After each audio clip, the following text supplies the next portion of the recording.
저는 좀 이런 상상을 해봤어요. 내가 언젠가 이사를 가는데 이사 가는 게 뭐 네. 아예 다른 행성으로 간다면 박사님 어떠실 것 같아요? 그 일단 이사가 이루어진다면. 네, 저는 안 가겠습니다. 태양계에서도 지구보다 좋은 곳은 없거든요. 그래서 그쵸. 일단은 가야 된다고 한다면 화성까지 가려면 거리도 멀고 네. 1억 킬로미터 이상이나 되고 가까워져봤자 거의 6천만 킬로미터. 거기를 가는 것도 문제지만 제일 중요한 건 좋은 지구를 가고 싶은 어메니티가 문제인데 화성이 아무리 해봤자 네. 지구가 가장 비슷하다고 하지만 평균 기온 영하 65도. 대기는 지구의 1%도 안 되고 태양 뭐 방사능에 오염돼 있고 네. 전 가기 싫어요. 사실 그러면은 많은 분들이 그나마 화성을 가고자 하는데 저 네네. 같은 경우는 죽기 전에 이 지구를 벗어나고 싶다라는 네네. 소망은 있거든요. 그러니까 예전에도 화성 가는 그 원웨이 티켓을 판다는 프로그램도 있었어요. 네. 그 네덜란드 쪽에서 거기에 10만 명 이상이 응모했거든요. 와. 현재 기술로서는 가는 것도 어렵지만 갔다 오는 건 더 어려워요. 더 어렵겠죠. 예, 그래서 이제 그때 10만 명이 응모했는데 그중에 우리나라 사람들도 꽤 있었다고 합니다. 그만큼 지구를 떠나고 싶어하고 또 화성 영화 마션을 통해 가지고 굉장히 낭만적으로 붙였어요. 그 마크 와트니의 생존기. 예, 노을이 굉장히 멋있고 네. 뭔가 운치가 있고 멋있어 그쵸. 보이죠. 뭔가 빨간 행성 예. 느낌이. 네. 실제로 화성의 노을은 그렇게 붉게 비치지 않습니다. 대기가 없으세요? 대기가 적어가지고 오히려 해가 질 때쯤 되면 그나마 지평선 쪽에 조금 있기 때문에 네. 대기가 산란돼가지고 네. 오히려 파란색 노을이 좀 질 정도가 되는 거지. 그렇게 멋지지 않습니다. 그리고 공기가 거의 없기 때문에 네. 몸에 구멍이 뚫리면 네. 바깥에 거의 진공에 가깝잖아요. 네. 그냥 피가 쫙 그냥 증발해가지고 무서운 곳입니다. 결국에는 여기 뭐 갈 수 있는 건 둘째치고 거주하는 게 불가능한 것 같거든요. 박사님께서 말씀하신 것처럼 영하 65도의 평균 기온에 네네. 대기는 뭐 1% 미만, 지구보다 네네. 160배나 적다 그러고 예. 방사선도 너무 많고. 네네네. 그럼에도 불구하고 네네. 사실 그 일론 머스크라는 그렇죠. 그분은 화성 가자라고 갈 거니까라는 이런 계속 말을 하고 있잖아요. 네. 그리고 제가 알기로 이 일론 머스크가 하는 모든 사업 기반은 화성에 거주해서 살기 위한 그렇죠. 기반들이 다 사업을 하고 있단 말이죠. 예를 들어서 보링 컴퍼니라고 땅을 네. 파는 건 화성의 방사선 때문에 지하 생활을 위해서 땅 파는 사업도 하고 있고, 네. 그다음 화성에서는 석유가 안 나오니까 전기차를 이용해서 그렇죠. 테슬라를 만들고 있고, 스페이스X는 스타쉽으로 가는 그렇죠. 정도고, 예. 스타링크는 거기서 통신하기 위해서 그렇죠. 이런 무선 통신을 하고 있고, 그다음 하이퍼루프 같은 경우도 예. 이런 진공의 이런 이동 수단을 만들고 있는 걸로 제가 알고 있는데, 그러면은 사실 인류는 정말 일론 머스크의 바람대로 물론 될 것 같으니까 돈이 쏠린 것 같은데 그렇죠. 저는 인간은 언제쯤 화성에 살 수 있을 것 같아요. 네, 일론 머스크 스타쉽이 올해 10차 발사에 성공을 하면서 네. 본인 말로는 이제 앞으로 10년 내에 화성에 갈 수 있다라고 얘기를 하고 있고요. 네. 제가 보기에도 몇십 년 얼마 안 걸릴 것 같긴 하다. 그리고 현재로 봐서는 2030년대까지는 사람을 착륙시키고 그리고 2050년대로 해서는 좀 더 거주지를 만들어 가지고 사람을 살게 하겠다. 일론 머스크는 100만 명의 도시를 만들겠다라고 하는데 그 정도 되려면 앞으로 100년 이상은 있어야 되지 않겠느냐 이런 생각을 하거든요. 네. 저희가 이제 현재로 봐서는 가장 가까운 시일에 화성에 유인 착륙할 수 있는 것을 35년 9월 정도로 보고 있습니다. 이제 월까지 구체적이네요. 그게 왜 그러냐 하면 화성과 지구가 2년 2개월마다 가까워지고 있어요. 실제로 올 1월 달에도 가까웠거든요. 네네네. 그다음에 2027년 한 2월 달에도 가까워져요. 네. 근데 보통 접근 때는 한 1억 킬로 전후예요. 네네네. 17년마다 대접근이라고 해가지고 한 6천만 킬로미터 이내로 들어와요. 완전 가까워질 때가 있구나. 그렇죠. 네. 그게 2035년 9월 11일인데 네. 이게 거리가 멀면은 갔다가 다시 오려면 굉장히 오래 걸려요. 그렇죠. 그래서 목표가 뭐냐면 2030년 9월 11일 날 가서 내렸다가 며칠 만에 와야 돼요. 멀어지기 전에. 빨리 와야지만이 그러면 가는데 몇 달, 오는데 몇 달로 끝나는데 만약에 거기서 오래 걸리면 네. 그러면 2년을 기다려네요. 그렇죠. 2년을 다시 기다려야 돼요. 네. 근데 문제는 갔다 빨리 오려면 네. 오는 연료를 싣고 가야 되잖아요. 네, 그렇죠. 가서 2년 있으면 거기서 어떻게 연료를 갖다 만드는 방법을 생각할 수 있지만 그게 안 된단 말이죠. 그래서 연료를 싣고 가려면 굉장히 무거워야 돼요. 근데 현재 문제가 뭐냐 하면 현재 인류가 화성에 착륙시키는 우주선의 무게가 대략 한 1톤 정도가 최고예요. 네. 퍼서비어런스 이런 게 1톤인데 네네. 그 이상을 갖다가 착륙시켜 본 경험이 없습니다. 그런데 사람이 타고 가고 다시 돌아온 연료까지 하려면 네. 최소한 수십 톤이 돼야 돼요. 네네. 그 스타쉽 제가 알기로 한 200톤 넘는 걸로 알고 그렇죠. 있는데. 스타쉽 같은 경우는 높이가 120m고 네네. 그거는 굉장히 무거운데 그것을 다시 올리려고 생각을 해보세요. 아. 그러면 역추진을 해야 되는데 정확히 거리 측정을 안 했을 경우에는 미리 끄면은 꽝 너무 많이 추진을 하면 폭발. 그래서 쉽지가 않은 건데 심지어 또 지구랑 같은 환경도 아니고 중력이 화성이 38%니까 지구에 그렇죠. 비해서. 달 착륙선을 갖다가 스타쉽으로 하기로 했으니까 네네. 그때 성공을 하고 그럼 그걸 발판 삼아서 가겠다는 건데 어쨌든 간에 2030년대까지는 일단 한번 가보자. 네. 그 다음에 이제 2050년대 정도 했을 때 대량으로 가가지고 한번 하는 것이 어떻겠느냐. 진짜 뭐 한 100년 정도 뒤에는 영구적인 거주도 가능할까요? 지금 보면 우주 개발 속도가 굉장히 빨라요. 네, 확 됐잖아요. 1957년에 최초의 인공위성 스푸트니크 올라가고 나가지고 네. 지금 뭐 100년 안 됐잖아요. 네. 근데 그 사이에 달에도 갔다 오고 화성도 가고 보이저 오는 태양계를 벗어나고 있고 그쵸.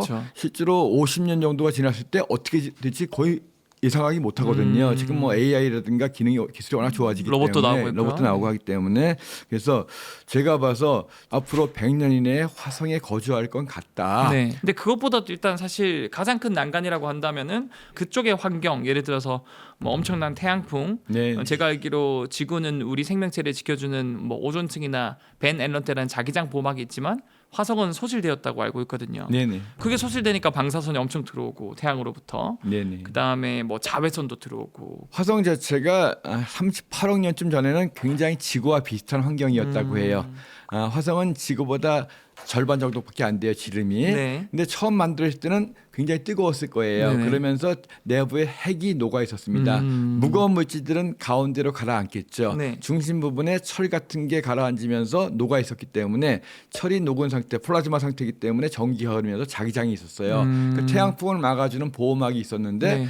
지구보다 작으니까 빨리 식어버린 거죠. 그게 약간 그 지구에서 자기장이 만들어진 원리도 그렇죠. 그 다이나모 이론이라 그래서 그렇죠. 외액에서 막 전하를 띄는 철 니켈이 움직이면은 결국 그렇죠. 유도 전류 유도 전자기 유도가 생기면서 네. 만들어진다는 가설이잖아요. 화성도 초창기에는 그렇죠. 그래서 보호를 받아서 생명체가 살기 좋을 만한 환경이었을 것이라고 우리가 추정을 하는 거죠. 그렇죠. 그래서 기본적으로 핵이 녹은 상태에서 플라즈마가 이 대류 현상이 일어나면서 전자가 움직이니까 전기가 네. 흐르는 거고 그러면 자기장이 생기는 건데 화성은 작기 때문에 38억 년 전에 이미 핵이 굳어버렸다. 금방 식어버렸구나. 그렇죠. 그러다 보니까 대기가 있었고 바다가 있었고 했는데 자기장이 사라지니까 태양풍들이 그냥 대기를 쓸어버리고 그러다 보니까 대기가 없어지니까 다 수증기가 날아가 버리고 증발돼 버리고 사람이 살 수 없는 방사능에 오염된 죽음의 땅이 된 건데 네. 이런 환경들에서 인간이 적응할 수 있게 만들어야 될 거 아니에요. 네. 그래서 먼저는 이제 이 태양에서는 방사능을 막아줄 수 있는 시설들, 땅 속에 용암 동굴이라든가 뭔가 방사능을 막아줄 수 있게 지하에 들어가 살든가 네. 기본적으로 레골리스라고 해서 이 화성의 토양들, 그래서 이런 화성의 토양들을 가지고 최소한 3m 이상으로 이렇게 쌓으면 그 정도면은 이제 태양 충분히 막아줄 막아준다. 수 있을 것 같다. 그래서 일단 주거지를 먼저 확보하는 게 가장 먼저가 될 것이다라고 하는 거예요. 네. 두 번째 난관은 또 뭐가 있을까요? 우주 환경을 이야기할 때 제일 중요한 게 사람들이 얼마나 편안함을 느끼냐거든요. 그래서 네. 이제 물론 공기는 당연히 있어야 되겠고 네. 기압도 일기압에 가까워야 되겠고 네. 제일 중요한 게 중력이에요. 중력. 그러니까 우리가 지구에 살던 것과 똑같이 편안하게 움직일 수 있어야 된다는 네. 거죠. 중력이 약해 버리면 여러 가지 골밀도라든가 이런 영향도 있을 거고. 근데 화성의 제일 난관이 중력이에요. 네. 그러니까 우주에다 도시를 만들면 회전체를 만들어 가지고 네. 인공 중력을 만들 수 있지만 네네. 달이나 화성에서는 인공 중력을 만들 수가 없거든요. 네. 그러면 어쩔 수 없죠. 적응을 할 수밖에 적응해야 없어요. 그러니까 결국은 그 골밀도가 약해지고 면역력이 약해지고 근육이 위축되고 그걸 극복하기 위해서는 그만큼 노력을 해야 되겠죠. 그래서 이제 체력 훈련을 할 수 있는 네. 뭐 체력 훈련소 같은 거 그런 것들을 많이 만들어야 되겠죠. 근데 적응이 되면 그다음에 문제가 뭐냐면 다시 지구로 오면 힘들어지겠죠. 네. 또 다시 또 지구의 중력이 너무 무거워지면 이제 갑자기 몸무게 60kg인 사람이 지구에 와가지고 120kg 된다 그러면 힘들어지죠. 네. 실제로 이걸 어떻게 살아남느냐 뭐 이런 거 관련해서 살아남을 수 있는 기술들이 또 연구되고 있나요? 그렇죠. 일단 기본적으로 지구보다 안 좋은 건 사실이에요. 근데 화성에서도 산소를 만들고 네. 또 우주선의 연료를 만드는 기술들은 연구가 되고 있습니다. 아, 그 영화 마션에처럼 그런 예, 그래서 퍼서비어런스의 네. 10같은 기계 중에 이제 몫이라는 게 있거든요. 네. 기본적으로 이산화탄소에다가 자극을 주면은 네. 이산화탄소가 일산화탄소하고 산소로 분해가 됩니다. 네. 그래서 산소를 만드는 방법이 하나 있고 지금 실험한 거에 의하면은 사람이 10분 동안 쓸 수 있는 정도의 산소를 1시간 만에 만들었다 이거예요. 오. 근데 이것이 조그만 기계니까 네. 기본적으로 이것을 기계를 키우고 하면 방법은 된다. 네네. 그다음에 이제 스타쉽 같은 경우에 메탄 연료를 쓰잖아요. 네. 메탄 연료를 쓰는 이유가 바로 화성에서 만들 수 있기 때문이거든요. 네네. 이게 사바티의 반응이라고 해가지고 이 이산화탄소에다가 수소를 갖다가 고온 고압에서 딱 이렇게 촉매 작용을 해가지고 이게 반응을 시키면 여기에서 메탄하고 물이 물. 나와요. 아. 네, 그래서 이제 화성에는 어쨌든 간에 이산화탄소가 많으니까 그쵸, 네. 거기에서 메탄을 만들면 돌아올 수 있는 연료도 연료를 얻을 만들 수 수 있겠네요. 있겠구나. 그래서 이렇게 해서 그리고 이제 추우니까 네. 온도를 따뜻하게 될 거 아니에요. 네. 태양열만 가지는 어려울 것 같고 네네. 역시 이제 원자로가 개발이 돼야 될 거예요. 근데 이제 달이라든가 화성의 원자로는 지구가 좀 달라야 돼요. 네네. 지구는 이제 수증기를 이용해서 하기 때문에 네. 냉각수가 굉장히 많이 필요하잖아요. 네. 달이나 화성은 물이 많지 않습니다. 네. 그래서 이제 공기의 온도를 가지고 팽창시키는 거. 네. 그래서 이제 히트 파이프라고 해서 네. 이걸 완성해 가지고 달에다가도 한번 만들어 볼까 이런 계획이 나오고 있거든요. 그래서 이런 추운 온도에 살아남을 수 있는 방법. 뭐 기초적인 사람의 생존에 필요한 것들은 기초적인 수준에서 계속 연구가 되고 있다. 네네네. 최근에 또 저는 이런 기사를 봤어요. 나사가 발표한 건데 네. 뭐 화성 탐사에서 이 예제로 크리에이터라는 이 예. 충돌구에서 퍼서비어런스가 뭔가 표본 무늬 레오파드 스팟이라고 하더라고요. 예, 라는 표본 무늬를 발견하고 그리고 또 거기서 듀오 콤보죠. 왓슨과 예. 그 다음에 셜록이라는 예. 이 손바닥 장비가 분석을 해보니까 셜록에서 뭔가 유기물과 대사산물과 비슷한 성분들이 많이 나왔다. 생명체 흔적 아닐까라는 기사가 많이 떴는데 기본적으로 생명체 흔적은 아니고 네. 생명체의 존재 가능성이 굉장히 높은 흔적이다. 아, 높은 그래서 흔적? 예, 네. 그게 뭐냐면 이제 라만이라고 하는 자외선 스펙트럼을 가지고 이제 분석하니까 네. 여기에 굉장히 많은 이 다분자 탄소화물들이 있더라.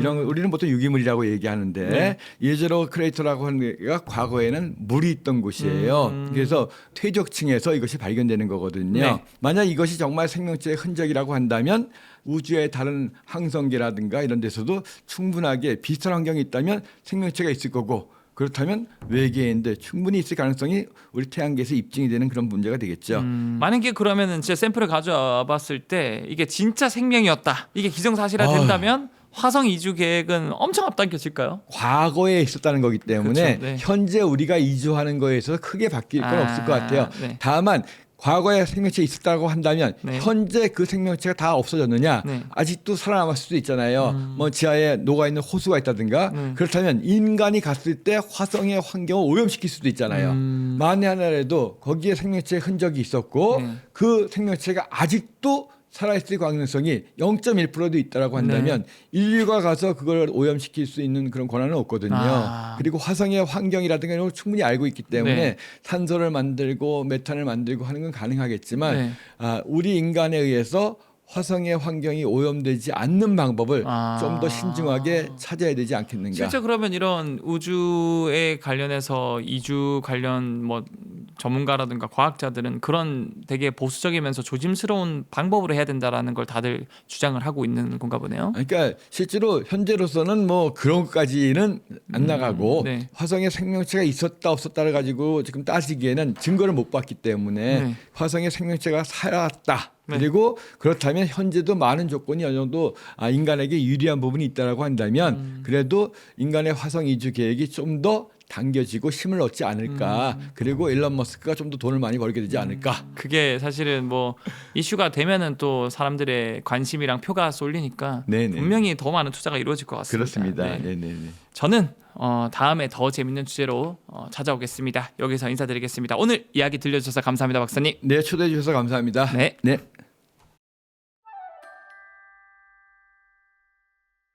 과학의 틀을 깨부수러 왔습니다. 안녕하세요. 과학 커뮤니케이터 엑소입니다. 또 크리스마스 시즌이라서 오늘 옷도 이렇게 입고 왔습니다. 네. 요즘 또 세상을 많이 바꾸고 있는 한 또 사업가가 있지 않습니까? 테슬라를 창업한 창업주이자 또 다양한 분야에서 사업을 펼치고 있는 일론 머스크의 뉴럴링크를 주제로 다뤄보려고 합니다. 그래서 이 주제와 걸맞게 이 한양대학교 바이오메디컬 공학과 임창환 교수님을 모셨습니다. 반갑습니다. 저는 한양대학교에서 뇌공학 분야를 연구하고 있는 임창환이라고 합니다. 저는 뇌컴퓨터 인터페이스와 뇌자극 분야를 이제 주로 연구를 하고 있고요. 뇌컴퓨터 인터페이스 같은 경우에는 국내에서 저희가 연구를 최초로 시작을 했었습니다. 뇌컴퓨터 인터페이스라는 게 보통 이제 브레인 컴퓨터 인터페이스 (BCI) 기술 맞습니다. 말씀하시는 네. 거죠? 뇌 신호를 네. 해독하는 번역기를 만드는 기술이다라고 이해하시면 될 것 같습니다. 결국 번역했다라는 건 디지털화 됐다라는 거고 정보화 됐다라는 거고 정보화 됐다라는 거는 결국 그걸 통해서 무선으로 기계를 조정할 수도 있고 무선이 조정할 수도 있고 네. 그다음에 외부와 소통할 수도 있고, 네. 뇌 상태를 파악할 수도 있고.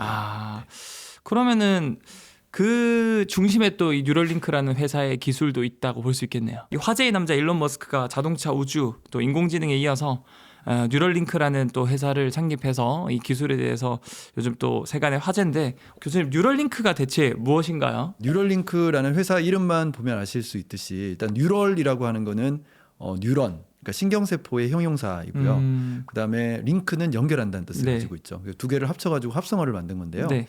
인간의 뇌와 무언가를 연결하겠다라는 의미를 가지고 있습니다. 근데 사실 그 연결하겠다는 대상은 사실 사명엔 들어가 있지 않죠. 그래서 일론 머스크의 말에 따르면 네. 일단 인간의 뇌와 컴퓨터를 연결하고 인간의 뇌와 AI를 연결한 다음에 최종적으로는 인간의 뇌와 뇌를 연결하겠다라고 하고 있습니다. 야, 뭔가 공상과학 영화나 또는 애니메이션에 나올 법한 그런 이야기들을 이제 현실로 만드는 것 같으니까. 네. 근데 또 일론 머스크는 해내고 있잖아요.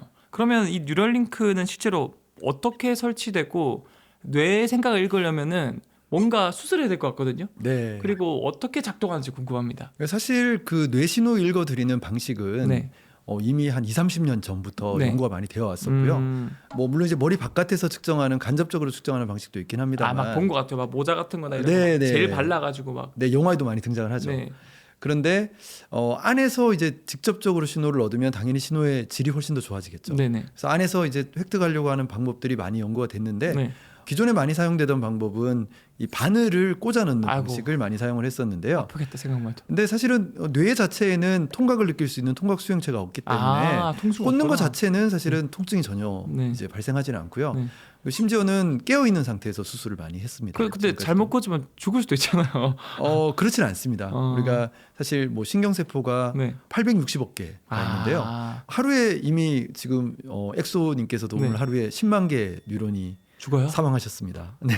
그 대신 그만큼의 또 10만 개가 살아나지 않나요? 아니요. 뇌에서는 죽은 신경세포는 다시 살아나지 않죠. 살아난 네. 거야. 그래서 이게 뇌 안에서는 일단 기본적으로 일부 이 신경세포가 네. 좀 파괴가 되더라도 네. 수많은 백업들이 다 안전장치가 다 만들어져 있기 때문에 그 몇 개가 이렇게 죽는 것 자체는 크게 문제가 되지는 않고요. 뇌 가소성이라 그런 거죠. 네, 맞습니다. 문제는 뭐냐면 이렇게 바늘 형태로 이렇게 꽂혀 있는데 네. 사실은 이 뇌라고 하는 게 우리가 뇌척수액이라고 하는 액체 안에 들어가 있고요. 네네. 사실 외부 충격에서 네. 이렇게 좀 안전하기 위해서 이제 마트 같은 데서 파는 두부 예, 두부를 보면은 물이 들어가 두부 바깥에 이제 물이 네네. 들어가 있죠. 그거하고 비슷하다고 생각하시면 아. 되고요. 실제로 뇌가 요 두부하고 상당히 이제 재질적으로 비슷합니다. 맞아요. 네. 거기에 예를 들면은 요 바늘이 딱 꽂혀 있는데 네. 이게 외부에서 충격이 이렇게 가해지면은 그러면 두부가 그 안에서 출렁하면서 움직이겠죠. 네. 그럼 꽂혀 있는 상태에서 얘가 움직이니까 계속 상처가 생깁니다. 맞아요. 그럴 것 같아요. 그럼 이게 상처가 생기면은 그럼 그게 상처가 아물겠죠. 네. 그러니까 아물면서 바깥쪽에 다른 세포들이 이렇게 둘러싸고 하면서 신호가 잘 측정이 안 되는 거예요. 그러니까 이게 뭔가 위험하다는 걸 떠나서 네. 일단 신호 측정이 잘 돼야 되는데 신호가 잘 측정이 되지 않으니까 그러니까 그런 이제 문제들이 계속해서 있어 왔는데요. 좀 더 근데 저는 궁금한 게 뇌파가 이게 전구에 닿으면 이게 전기 신호가 쫙 타고 이렇게 진짜로 읽혀지나요? 그럼요. 야, 정말 신기하네요. 왜냐하면 우리 신경세포의 활동이 다 전기적인 활동이잖아요. 전자기파니까. 그렇죠. 거기서 다 전류가 흘러가는 네. 거고, 그래서 그 전류가 흘러가서 전극이라고 하는 게 결국은 전기 신호를 읽어드리는 그렇죠, 거니까. 그렇죠. 블루투스나 와이파이 수신기랑 똑같은 거네 어떻게 보면. 뭐 비슷하다고 할 수 있습니다. 네.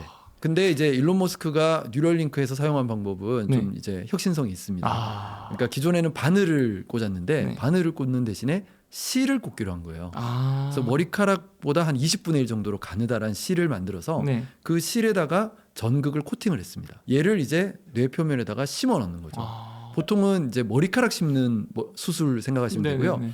모내기에 많이 비유를 합니다. 아. 그러니까 모내기 하는 것처럼 이렇게 탁 그래. 씹어 넣는 거죠. 음. 그렇게 하면은 그 안에 들어가 있는 이제 전극이 신호를 측정을 해서 네. 외부로 전송할 수 있는 블루투스 형태로. 몇 가지가 궁금한 게 첫 번째로 이 씹는 거는 인공지능 기반의 수술용 로봇이 이렇게 수술해준다 들었거든요. 맞습니다. 그 로봇 이름도 재봉틀 로봇이라고 저는 기억을 하는데 아, 네. 부위가 정해지면 그 부위는 뭔가 특이적인 부위인지 아니면 막 대충 해도 뇌파를 잘 읽을 수 있는지 그것도 궁금하네요. 지금 현재 이제 뉴럴링크 환자들에게 적용을 하고 있는 그 부위는 사실은 오른손의 움직임에 관련되어 있는 부위입니다. 아. 그래서 오른손의 움직임에 관련되어 있는 부위들은 이미 잘 알려져 있고요. 네. 위치가. 아. 그래서 그 위치에 이제 여기 전극을 많이 꽂으면은- 구멍을 뚫고 거기다가 이제 전극을 삽입을 하는 거죠. 그러면 이제 오른쪽 관련 운동 생각을 할 때 뇌파 그쪽에서 많이 나오니까 잘 그렇죠. 읽을 수 있겠네요. 네, 오른손 움직임 이제에 관련된 뇌파는 이제 왼쪽 왼쪽. 손 손에 관련돼 있는 교차되니까. 운동 영역에 음. 이제 신호가 발생을 하게 되는 거죠. 뭔가 되게 좋을 것 같아요. 머리카락처럼 얇고 플렉서블 하니까 뭔가 상처도 안 날 것 같고 그렇죠. 부작용도 없을 것 같고. 같이 움직이죠. 그러니까 맞아요. 뇌가 이렇게 움직일 때 같이 이렇게. 실이 같이 따라서 움직이니까 아. 상처가 나지 않는 거죠. 근데 또 잘 빠질 것 같기도 하고 빠지지 않나요? 실제로 첫 번째 환자에게의 네. 경우에 이제 좀 사용을 하다가 몇 달 정도 지난 뒤에 네. 일부가 빠졌습니다. 아이고 빠졌구나. 네, 빠졌는데 네. 그래서 두 번째, 세 번째 환자부터는 조금 더 깊게, 더 깊게? 박아넣기 시작을 했다라고. 그 약간 그분이 자다가 머리 긁은 거 아니에요?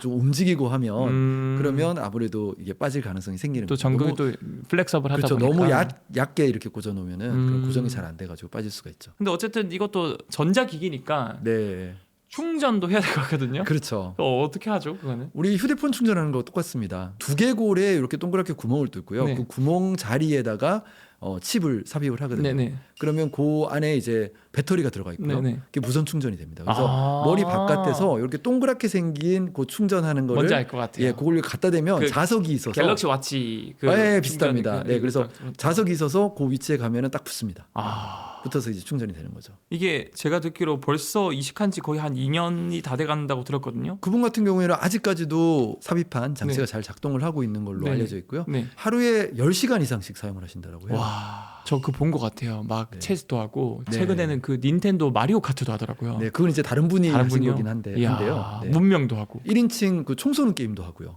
야, 이식된 환자들도 다양합니다. 목에 보통 이제 신경이 끊어지신 네네네. 그런 스파이널 코드 인저리 네네. 그런 환자분들뿐만이 아니라 전신 루게릭 마비가- 네. 환자분들 루게르 환자분들 됐고요. 네. 주로 이제 몸을 못 움직이는 분들이 많이 이식을 받군요. 맞습니다. 네. 그 일반인은 못 받죠. 뭐랄까 우리가 보통 이제 환자들에게 이식을 할 때 네. 허가를 받아야 되잖아요. 아, 근데 이 허가가 사실 부작용의 위험이 있음에도 불구하고 네. 이분들이 얻을 수 있는 이득이 워낙 크니까 큰 사람들. 그래서 위험을 무릅쓰고 수술을 허가를 해주는 건데 근데 저는 네. 약간 그런 거 있잖아요. 그냥 손 발 움직이기 귀찮을 때 그냥 생각으로 폰 켜가 카톡 보내고 네. 나중에는 결국 기계를 움직일 수 있으니까 생각으로 그냥 운전하고 정말 5년 10년 뒤에 점점 정교해지고 발전해지면 저는 그게 가능할 것 같거든요. 그때가 되면은 스마트폰 쓰듯이 네. 일반인들한테도 편의성을 고려해서 쓸 수 있지 않을까 시술하듯이. 교수님 어떻게 생각하시나요? 근데 일단은 이게 수술이란 걸 해야 되기 때문에 네. 아무래도 100% 안전하다라고 얘기하기는 쉽진 않고요. 아, 그리고 이게 또 사용하다 보면은 일단 그 배터리를 사용한다고 말씀드렸는데 그러면 이 배터리가 시간이 지나면 점점 수명이 줄잖아요. 그좀 위험하네. 그러면 교체 수술을 해줘야 됩니다. 한 10년 정도 지나면은 10년 정도면 뭐 일반인들에게 이게 허가가 될 가능성은 제가 볼 때 거의 없다라고 없다. 생각을 합니다. 왜냐하면 일단 FDA 승인을 받아야 되는데 네. FDA가 사실 상당히 보수적인 그런 기관이거든요. 그렇죠. 네. 그래서 이게 일반인 대상은 쉽지 않을 것 같고 다만 요즘에 고령화 사회가 되면서 네. 이제 나이가 많이 들었는데 거동이 불편한 그런 움직일 분들, 수 있긴 한데 네, 움직임이 아주 불편하신 분들 맞아 그러니까 맞아. 그런 분들은부터 사실은 적용이 될 수 있지 않을까. 근데 원래 거기서 시작한 거거든요. 여기서 근데 이 네. 이식하는 장치 이름이 텔레파시라는 이름을 붙였다고 하더라고요. 네네. 어쨌든 자기의 뭔가 오른쪽으로 가 왼쪽으로 가 이런 생각을 출력을 하는 거잖아요. 네네네. 그러면 누군가의 생각을 읽는 것도 가능한가요, 나중에는? 근데 요 생각을 잃는다라고 하는 게 우리가 예를 들면 지금 현재 뉴럴링크는 그러니까 사람의 운동 의도를 읽어드리는 거거든요. 네네네. 그러니까 운동 피질에만 삽입을 한 다음에 네. 뭐 팔을 오른쪽, 왼쪽, 뭐 위쪽, 네. 아래쪽 이렇게 움직이는 네. 아주 제한된 그런 운동 의도만 읽어드리는 건데 그것도 생각을 잃는 거다라고 하면 생각을 잃는다라고 할 수 있을 것 같긴 한데요. 네. 우리가 일반적으로 생각하는 뭐 머릿속으로 예를 들어 바나나를 생각을 한다라고 하면 이 사람 너 방금 바나나 생각했지? 뭐 이런 걸 읽어드리는 거는 지금 현재는 상상하기가 쉽지 않습니다. 왜냐하면 우리 뇌가 만들어내는 신호를 우리가 뉴럴 코드라고 부르거든요. 네. 근데 이 뉴럴 코드가 어떤 의미를 가지고 있는지를 우리는 아직까지 해독을 하지 못하고 있습니다. 그리고 그게 사람마다 또 같은 바나나를 생각해도 다 다르게 좀 뇌파가 나오고 그럴 다르죠. 그래서 지금은 그 몇 가지 정해져 있는 것들만 네. AI를 이용해서 분류를 하는 그러니까 그 정도 수준이고요. 이거를 완벽하게 해독을 할 수 있다는 거는 지금 현재 기술로는 상상하기가 쉽지 않습니다. 제가 궁금한 게 그 사람이 어떤 생각을 하고 있는지도 어떻게 알아요? 예를 들어서 이 오른손 운동 쪽을 이제 딱 했다. 오른손으로 이제 손을 움직이는데 이제 오른쪽 버튼 눌러, 왼쪽 버튼 눌러, 위쪽 버튼 눌러, 아래쪽 버튼 눌러 그런 거를 어떻게 읽고 해석을 하는 거예요? 기본적으로는 이게 딱 정해져 있다는 게 네. 우리 지문 인식하고 비슷하다고 생각하시면 돼요. 네네. 그러니까 우리가 지문 인식을 할 때 일단 지문 등록을 해야 되잖아요. 네네. 등록을 하고 나면 그 다음에는 그러니까 대충 갖다 대도 인식을 하잖아요. 네네. 그러니까 그거하고 비슷합니다. 그러니까 일단 사용하기 전에 그 사용자에게 팔을 오른쪽으로 움직이는 상상을 계속해서 해보라고 해요. 그렇게 하면서 미리 측정을 해놓는 거죠. 그러면은 네. 그러니까 자 지금 오른쪽 움직이는 상상하세요. 이쪽 뇌파가 활성화됐네. 그럼 이쪽 뇌파가 오른쪽 버튼 누르는 뇌파구나. 그렇죠. 그걸 한 10번, 네. 100번 해보면은 네. 이제 그게 약간 표준화가 되고. 그러니까 사실은 그거를 이제 AI를 이용을 해서 네. AI를 학습을 시키는 거죠. 그래서 오른쪽으로 할 때 나오는 뇌파를 집어넣어서 이거를 학습을 시키고 왼쪽 할 때 걸 집어넣어서 학습을 시키고. 그래서 AI 모델을 다 만들고 나면 네. 그 다음에 사용할 때는 사실은 지금 실시간으로 나오는 뇌파를 집어넣으면 바로 이 사람의 그냥. 의도를 읽을 수가 있는 거죠. 근데 저 궁금한 게 그러면 그게 사람마다 진짜 완전 다른 거 아니면은 좀 커먼한 게 있나요? 그 겹치는 게 예를 들어서 오른쪽 버튼 눌러 왼쪽 버튼 눌러 할 때 옆집 철수랑 저랑요 똑같이 오른쪽 버튼 눌러 생각할 때 똑같이 왼쪽 뇌에 똑같은 파장이 나오는지. 일단 위치는 비슷하고요. 네. 패턴도 어느 정도 비슷합니다. 뇌파 패턴도요? 네, 어느 정도 비슷한데 완전히 똑같진 않죠. 그래서 개인화를 해야 됩니다. 그러니까 사용하기 전에 항상 훈련 기간이 필요하고요. 그러면은 이게 약간 스마트폰 만드시 대량 생산이 거의 불가능하고 만들어 난 다음에 네. 이식하고 개개인이 거기에 맞춤식으로 훈련을 한 몇 달 하고 맞습니다. 그 다음부터 이제 쓸 수 있는. 거라고 그래서 사실은 요 이제 기계가 보급이 된다라고 하면 네. 그러면 이거를 훈련시켜주는 전문가들도 필요해요. 그러니까 새로운 직업이 필요한 거죠. 그러면은 개개인전의 주관적인 생각 이런 것들도 어느 정도는 비슷한가요? 아니면 다 그거는 완전 다른가요? 완전 다르고요. 일단은 그거는 아무도 아직까지 못 읽어내고 있습니다. 그러니까 왜냐하면 지금 현재는 입력이나 출력 쪽에만 집중을 하고 있어요. 네네. 그러니까 우리 뇌에서 입력이라고 하면은 뭐 시각이나 청각이나 아니면 촉각이나 네네. 이런 것들이 입력이 되는 거고요. 네. 그다음에 출력은 운동이죠. 네네. 움직이는. 그러니까 그쪽 관련된 신호들은 비교적 단순하기 때문에 확실하니까. 읽어내서 이렇게 해독을 하는 게 가능하지만 네. 거기서 조금 더 들어간 고차원적인 것들 예를 들면 뭐 언어를 머릿속으로 뭐 말을 이렇게 상상을 한다거나 네. 아니면 뭔가 뭐 판단을 한다거나 네. 이런 것들은 사실 읽어내기가 아직까지 쉽지 않죠. 그런데 요즘에 들어서는 언어 BCI라는 게 연구가 되고 있긴 합니다. 네. 그러니까 말을 읽어내는 건데요. 우와. 근데 요것도 말을 읽어낼 때 언어 영역이라고 알려져 있는 브로카 영역 네네. 이런 데서 읽어내는 게 아니라 말을 할 때 사용하는 조음기관 네. 입이라든가 뭐 턱이라든가 혀라든가 이런 것들의 운동을 담당하고 있는 운동 영역에서 신호를 읽어냅니다. 그러니까 입력과 출력만을 이용을 하는 거죠 아직은. 아직까지는. 네. 근데 저는 그런 것도 본 적 있거든요. 그 사람이 뭔가를 보고 있잖아요. 네. 뭐 영화를 보거나 네. 글을 보고 있으면은 내 정금학 심어 놓으면은 그 사람이 뭘 보고 있는지 연구자들이 너 이거 보고 있지 하면서 사진을 출력하면 똑같이 나오는 거예요. 네네네. 그것도 결국에는 시각으로 뭔가 보면은 그 시각 피질 쪽이 활성화되고 네. 그거를 우리 전극이 네. 인공지능이 읽어내서 이걸 네. 다시 이미지화하는 기술인 건가요? 어떻게 보면 그게 가장 쉬운 기술 중에 하나입니다. 아 진짜요? 네, 그 운동보다 훨씬 쉬워요. 왜 그러냐면 우리 뇌의 1차 시각 피질이라고 네. 하는 곳에 있는 네. 신경세포들은 우리가 보고 있는 어떤 대상이 픽셀들로 구성이 돼 있다고 네네. 하면 이 픽셀들하고 1대1 대응이 됩니다. 우와. 그래서 이게 진짜요? 어떤 신경세포와 어떤 픽셀이 대응되는지만 알아내면 그러면 사실 여기다가 전극을 삽입을 하고 네. 그다음에 여기서 읽어드려지는 우와, 신경 진짜 신기하다. 신호로 네. 영상을 만들어내는 게 충분히 가능하죠. 그럼 예를 들어 이 사람이 빨간색 보고 있는지 뭐 누르스러운 건지 이런 것들 1대1 대응이 돼 있나요 지금? 네. 근데 사실은 이게 어떤 위치 정보들은 우리가 파악을 할 수가 있는데 네. 색깔은 아직까지 구별을 못합니다. 아 그래요? 그러니까 지금은 그러니까 실제로 이거 읽어낸 거는 이미 1999년도에 처음 성공을 했고요. 네. 그러니까 사람 대상으로 한 건 아니고 고양이. 그러니까 고양이의 시각 중추에다가 이제 바늘 형태의 전극들을 네. 촘촘하게 꽂아놓은 다음에 네. 고양이 눈앞에 어떤 영상을 보여주고 고양이 뇌에서 측정되는 신호로 고양이가 보고 있는 영상을 재구성을 했습니다. 그러면은 네. 최근에는 제가 뭐 논문을 몇 개 본 게 있는데 인공지능이 또 도입이 돼서 그 인공지능 또 재가공을 해서 진짜 사진이랑 거의 차이가 없게 나오더라고요. 그건 가능하죠. 그러니까 색깔까지 입혀가지고. 그럼요. 그러니까 그거는 이제 색깔 입히는 거는 AI가 해준다라고 하면 네네. 그러면 뭐 가능할 수 있죠. 그러면 그 사람이 뭐 몰래 야동을 보고 있다. 뭐 무슨 야동을 보고 있는지도 우리가 대략적으로 볼 수도 있겠네, 파악할 수도 있겠네. 가능하죠. 완벽하게 삽입을 한다면요. 꿈을 꾸고 있을 때 어떤 꿈을 꾸고 있는지도 영상으로 볼 수도 있겠네요. 이론적으로 가능합니다. 이야. 네. 아침에 일어나가지고 자기가 꿨던 꿈을 리플레이해서 보는 것도 가능하죠. 녹화를 시켜놓는 거죠. 예, 녹화를 시켜놓을 수 있어요. 이야, 그거 진짜 재밌겠다. 진짜 전 정말 신기하네요. 교수님 그러면 네. 꿈꾸는 것도 녹화해서 볼 수 있다라는 거는 그 사람이 하는 이미지화된 상상을 우리가 뽑아낼 수 있다라는 거잖아요. 네, 그럼 네, 어떻게 보면 네. 그 사람의 생각을 읽을 수도 있겠네요. 뭐 영상으로 떠올리는 것들은 읽을 가능성이 있고요. 그러니까 실제로 비슷한 연구가 진행된 게 있습니다. 네. 그러니까 요거는 사람의 뇌에다가 뭐 삽입해 가지고 한 건 네. 아니고요. 네. 그 fMRI 기능적 자기 공유 영상을 이용을 해서 네. 2019년도에 일본 연구팀이 진행을 한 연구가 있습니다. 네네. 실제로 어떤 대상을 상상을 하게 하고 네. 그때 fMRI를 촬영을 해가지고 네. 이 사람이 상상한 거를 영상으로 만들었습니다. 아. 근데 아직까지는 뭐 좀 뚜렷한 그런 이미지가 보이는 수준은 아니고요. 네. 가능성만 확인을 했는데 지금 현재까지 성공한 거는 그러니까 작은 이렇게 네모가 한 개 그려져 있는 거 네네. 상상하는 것과 아. 그다음에 더하기, 그다음에 x 요거 요거 상상했을 때 실제로 딥러닝 알고리즘 돌려가지고 네. 해봤더니 x 비슷하게 나타나. 와. 더하기 비슷하게 나타나.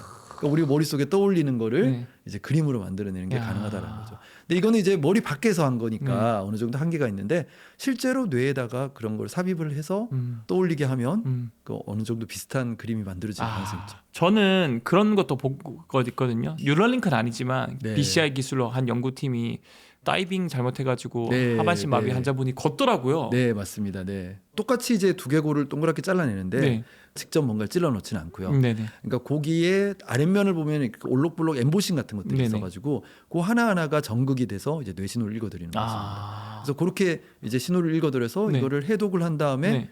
이제 척수에다가 전기 자극을 줄 수 있는 전극을 삽입을 해서 수신기를 삽입해서 네네 요거를 이제 컴퓨터를 거쳐서 해독을 해가지고 그거를 전기 자극기에 네네. 연결을 해서 자극을 주면은 이제 걸을 수가 있는 거죠. 야, 그러면 이게 어떻게 보면 고속도로가 유선이 끊겨버렸는데 네. 무선으로 이렇게 우회기를 그렇죠. 만들어가지고 우회하는 통로를 만들어주는 거죠. 저는 참 그게 신기한 게 수신기를 아래쪽에 전기 자극을 신경에 삽입했잖아요. 근데 그게 어떻게 예를 들어서 하반신 마비가 됐는데 오른다리 움직여, 왼다리 움직여 이런 신호를 어떻게 그거를 알고 그렇게 주는 거예요? 오른다리 움직이는 상상을 하고 왼다리 움직이는 상상을 하면 네. 그거를 해독을 해가지고 거기에 맞춰서 와. 전기 자극 주는 거죠. 참 이거는 정말 꼭 나와야 될 기술 같아요. 그렇죠. 특히 네. 이런 전신마비 환자분들 보면은 너무 마음이 아픈데 뭐 선천적으로도 그렇지만 후천적으로 교통사고 당해가지고 그런 분들은 원래 걸을 수 있다가 못 걷게 되니까 그렇죠. 이게 더 이 역체감이 크잖아요. 네, 네, 네. 빨리빨리 이게 많은 분들에게 상용화 됐으면 좋겠고 교수님 그러면 이 사지마비 환자분들이 좀 빨리 이렇게 적용받았으면 좋겠는데 사실 움직이는 거 말고도 좀 도움이 될 만한 그런 근미래 기술이 있을까요? 지금 현재는 우리가 뭐 생각만으로 로봇팔을 움직인다거나 아니면은 뭐 입는 착용용 로봇 같은 거를 제어를 해가지고 네. 걸을 수 있게 한다거나 네네. 이런 기술들이 이제 만들어지고 있는데 지금 조금 더 개발이 돼야 되는 것 중에 하나가 뭐가 있냐면은 사실은 우리는 팔다리를 움직일 때 네네. 보고 있지 않더라도 우리 팔다리가 어디에 있는지 알 수 있잖아요. 맞아요. 그러니까 이런 걸 이제 자기 수용 감각이라고 하는데 그런데 이런 거를 느끼지를 못하기 때문에 네. 지금 사용하시는 분들은 시각에만 의존하고 있어요. 이 로봇팔이 움직이는 거를 우리 뇌에 전기 자극을 줘서 네. 느끼게 할 수 있으면 그러면 이게 완벽하게 이 로봇팔이 내 몸의 일부가 된 것처럼 이제 느낄 수가 있겠죠. 야, 이제는 그럼 감각까지 되면 사실상 뭐 내 몸이나 다름없겠네요. 그렇죠. 자기가 잃어버린 몸을 복구를 하는 거죠. 저 그저 그런 것도 본 것 같아요. 인공 눈 해가지고 카메라 센서로 이게 눈이 안 보이는 사람이 카메라 이런 거 이제 안경으로 달아가지고 네. 세상을 보면 그게 전기 신호로 바뀌어서 이 시각 피지를 자극 주면은 세상이 어렴풋이 보이는. 맞습니다. 그것도 결국 BMI 기술과 연관된 맞습니다. 거죠. 그래서 그 뉴럴링크가 다음 목표로 제시를 한 게 이제 블라인드 사이트라고 해서 그러니까 시각을 상실하신 분들의 뇌에다가 네. 이 뉴럴링크 칩을 삽입을 해가지고 앞을 볼 수 있게 야, 해주겠다. 아니 그러면 우리 뇌가 정말 이 전기 신호로 움직여서 정말 다닌 거네요. 네, 그렇죠. 그러면은 결국 눈도 되니까 결국 다른 수용체도 다 전기 신호니까 네. 맛보는 것도 나중에 될 것 같고, 미각은 네. 좀 쉽지 않을 것 같고요. 그다음 청각도 될 것 예, 같고. 시각 다음은 아마 청각이 아닐까라고 얘기를 하고 간단한 있습니다. 순서군요. 네, 그러니까 간단하다기보다는 조금 더 뇌에서 더 노출이 많이 되어 있고 그다음에 좀 영역도 넓고 한 순서대로 되지 않을까 싶습니다. 아무래도 미각이라든가 후각 같은 경우에는 실제 우리가 그렇게 다양한 미각이나 후각을 사실 사용하지 않잖아요. 네네. 그러다 보니까 뇌에서 이게 뭐 위치라든가 아니면 크기라든가 이런 네. 것들이 이런 수술을 하기에 그렇게 적합하지는 않습니다. 알겠습니다. 그러면 1부는 여기까지 마치고 2부 이어서 재밌게 이야기 한번 나눠보도록 하겠습니다. 2부에는 뉴럴링크 관련된 좀 괴담 이야기를 좀 나눠보면 좋을 것 같습니다. 인터넷에 뉴럴링크 관련 괴담들이 많이 떠돌아다니고 있거든요. 교수님께서 혹시 들어보셨나요? 네, 뭐 일부 들어봤습니다.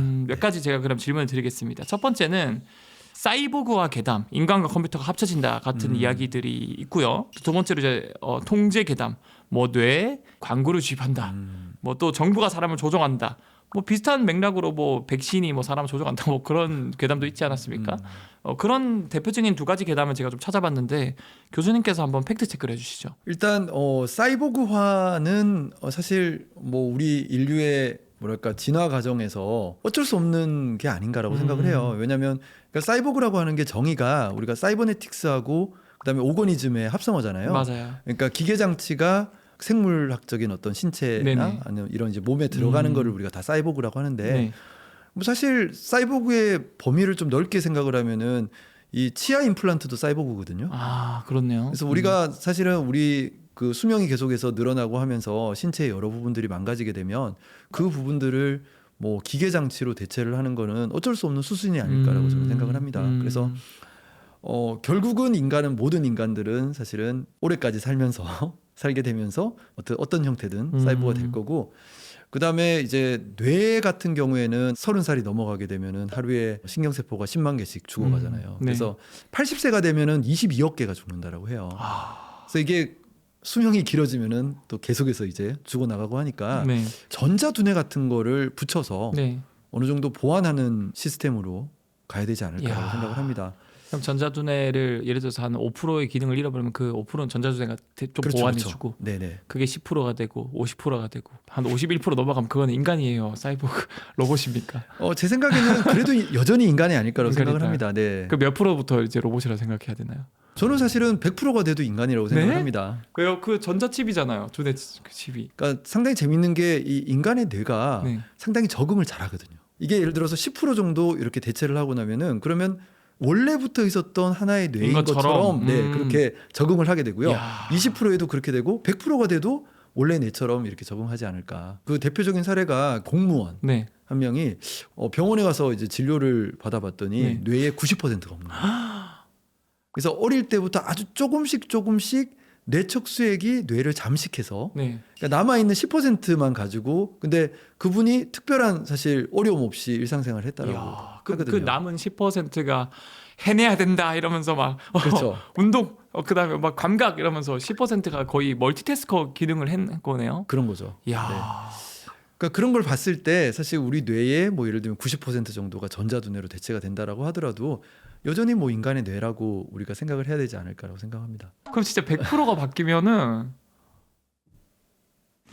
좀 이거는 너무 이제 철학의 영역으로 넘어가니까 너무 이제 좀 많이 나간 것 같긴 네, 한데요. 맞아. 그러니까 먼 미래 일인데 네, 알겠습니다. 그러니까 실제로 이런 얘기들을 하시는 분들이 계세요. 근데 그 계시는 분들이 대표적으로 그 미국의 MIT에 있는 에드워드 보이든 교수라는 네네. 분이 계신데 전 세계적으로 그 뇌공학계에서는 슈퍼스타 같은 분이세요. 네. 테드 강연에 등장을 해가지고 이분이 언젠가는 인간이 가지고 있는 자연적인 신경 회로망과 우리가 인공적으로 만든 기계적인 회로망이 완벽하게 결합이 될 것이다. 바꿔 예. 말하면 구분이 불가능할 정도가 그렇죠. 될 전기적뿐만이 아니라 화학적, 광학적으로도 야. 완벽하게 결합이 될 것이다. 라고 예상을 했습니다. 좀 저는 기분이 좋은 게 조금씩 대체하면서 나 130살에 내가 다 늙어서 죽은 게 아니고 진짜 1000년, 만년 살 수도 있겠다. 네. 대체가 조금씩 하다 보면은 좀 그렇게 진짜 100% 사이보그화 돼서 좀 긍정적으로 생각할 수도 있겠네요. 영생에 대해서 연생에 좀 관해서. 그렇게 이제 상상하시는 분들이 많이 계시죠. 교수님은 어떠실 거예요? 만약에 진짜 그런 기술이 나오면 다 바꾸고 영생하실 거예요? 저는 뭐 기본적으로 일단 오래 살고 싶은 이유가 저는 네. 월드컵이 계속 궁금해서 오래 살고 싶기 때문에 일단은 뭐 기계들가 되더라도 2002년도는 다시 돌아올 것인가? 4강은 그렇죠. 할 것인가? 그렇죠. 저는 롯데는 언제 우승할 것인가? 그거 보고 죽어야 되거든요. 네. 그러면은 두 번째 또 아까 제가 괴담 말씀을 드렸잖아요. 뭐 광고를 주입한다 이런 것들도 가능할까요? 사실 지금 뉴럴링크로는 불가능하죠. 음. 왜냐하면 그 지금 뉴럴링크 시스템은 오른팔의 움직임을 담당하는 영역. 네네네. 그 좁은 영역에만 들어가 있으니까 네. 우리가 이걸로 뭔가 광고를 주입한다거나 이런 것들은 사실 힘들고요. 네. 한 가지 가능성은 우리의 시각 피질에다가 전극을 삽입을 해서 네. 우리가 전기 자극을 줘가지고 뭔가를 볼 수 있게 한다라고 네. 하면 그 영상을 주입하는 거는 가능할 수 있겠죠. 그걸 이식한 사람들에게. 근데 어쨌든 지금은 거의 기본적인 기능 자체가 내가 생각하는 걸 출력하는 게 주로 기능이고 맞습니다. 바깥쪽에서 입력은 아직까지는 제한적인 게 많다라고 볼 수 있겠네요. 네네. 그리고 이게 기술적으로 좀 어려운 게 일단 시각 보철이라고 하거든요. 네. 그러니까 요 시각 피질에다가 전극 삽입해서 볼 수 있게 하는. 네. 그러니까 그런 기술들이 지금 기존에도 시도가 된 적이 있었어요. 그러니까 기존에도 임상 시험을 실시한 회사가 있었는데 네. 실패했습니다. 아, 실패한 이유가 이걸 전기 자극을 줬더니 발작을 하는 거예요. 과회사가 되는구나. 네네. 그래서 그런 문제가 있었는데 지금 뉴럴링크가 이걸 해결하겠다라고 지금 이거를 임상 시험을 하겠다라고 하는데 이 문제를 어떻게 해결을 할지는 지금 아무도 모릅니다. 왠지 네. 또 근데 일론 머스크는 또 할 것 같아요. 그게 또 무서운 부분이긴 한데 미래 만약에 진짜 발전한 뉴럴링크가 정말 뇌 데이터까지 이제 접근을 한다면 나중에는 이게 해킹도 가능할 것 같거든요. 네. 이 사람이 가지고 있는 비밀번호는 뭔지, 네. 비트코인 그 암호화폐 키 뭔지 음. 그런 거는 진짜로 가능할까? 그리고 뭐 대비책이 있을까 궁금하네요. 일단은 이게 무선으로 통신을 하다 보니까 해킹 가능성은 당연히 있고요. 네. 그런데 일단 해킹을 해서 신호를 얻었다라고 하더라도 별로 쓸모없는 정보일 가능성이 높습니다. 그 신호 자체만 가지고는 이 사람의 생각이나 의도를 읽어낼 수가 없거든요. 네네. 그러니까 뉴럴 코드를 아직 해독을 하지 못하기 때문인데요. 네. 지금 현재는 사실은 그 신호를 받아가지고 우리가 AI를 통과를 시켜가지고 뭔가 네. 해독을 하잖아요. 네네. 근데 AI는 아시다시피 블랙박스이기 때문에 네. 그 내부에서 어떤 일이 일어나고 있는지를 알 수가 없죠. 음. 그래서 그 신호만 가지고는 우리가 할 수 있는 일은 거의 없어서 거의 없다.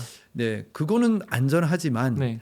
지금 뉴럴링크 기술들은 기본적으로 양방향으로 지금 제작이 개발이 되고 있습니다. 그래서 네. 신호를 읽어드리는 것뿐만이 아니라 네.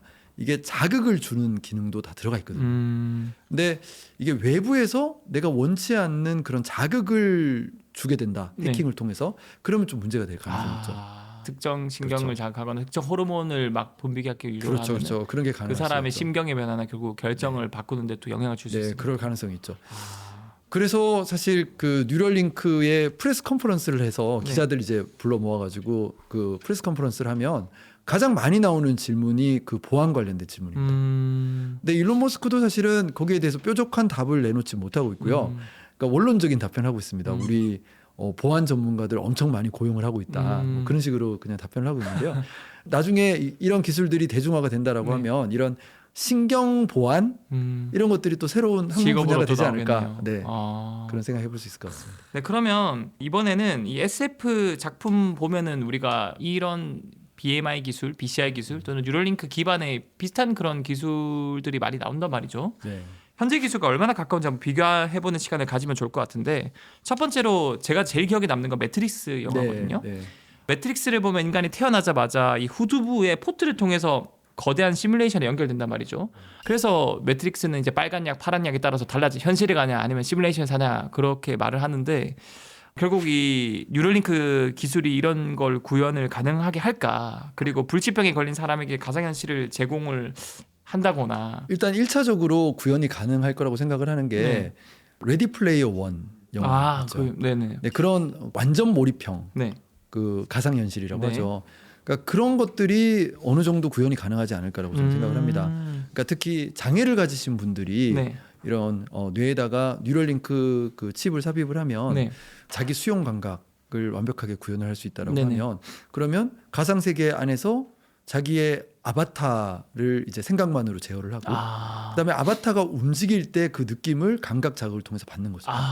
그러면 가상 세계 내에서 진짜 하는 거네요. 지금 정말 자기가 이제 일상생활에서 현실에서 못하는 것들을 가상 세계 내에서 할 수가 있거든요. 야, 진짜 매트릭스네요. 네. 그 매트릭스 보면은 막 지하 세계 엄청 막 곰팡이 펴 있고 음습한데 거기에 할아버지들이 다 누워가지고 가상 세계인데 다 거기선 젊은 사람들이고 막 활기차고 행복하게 보내고 있거든요.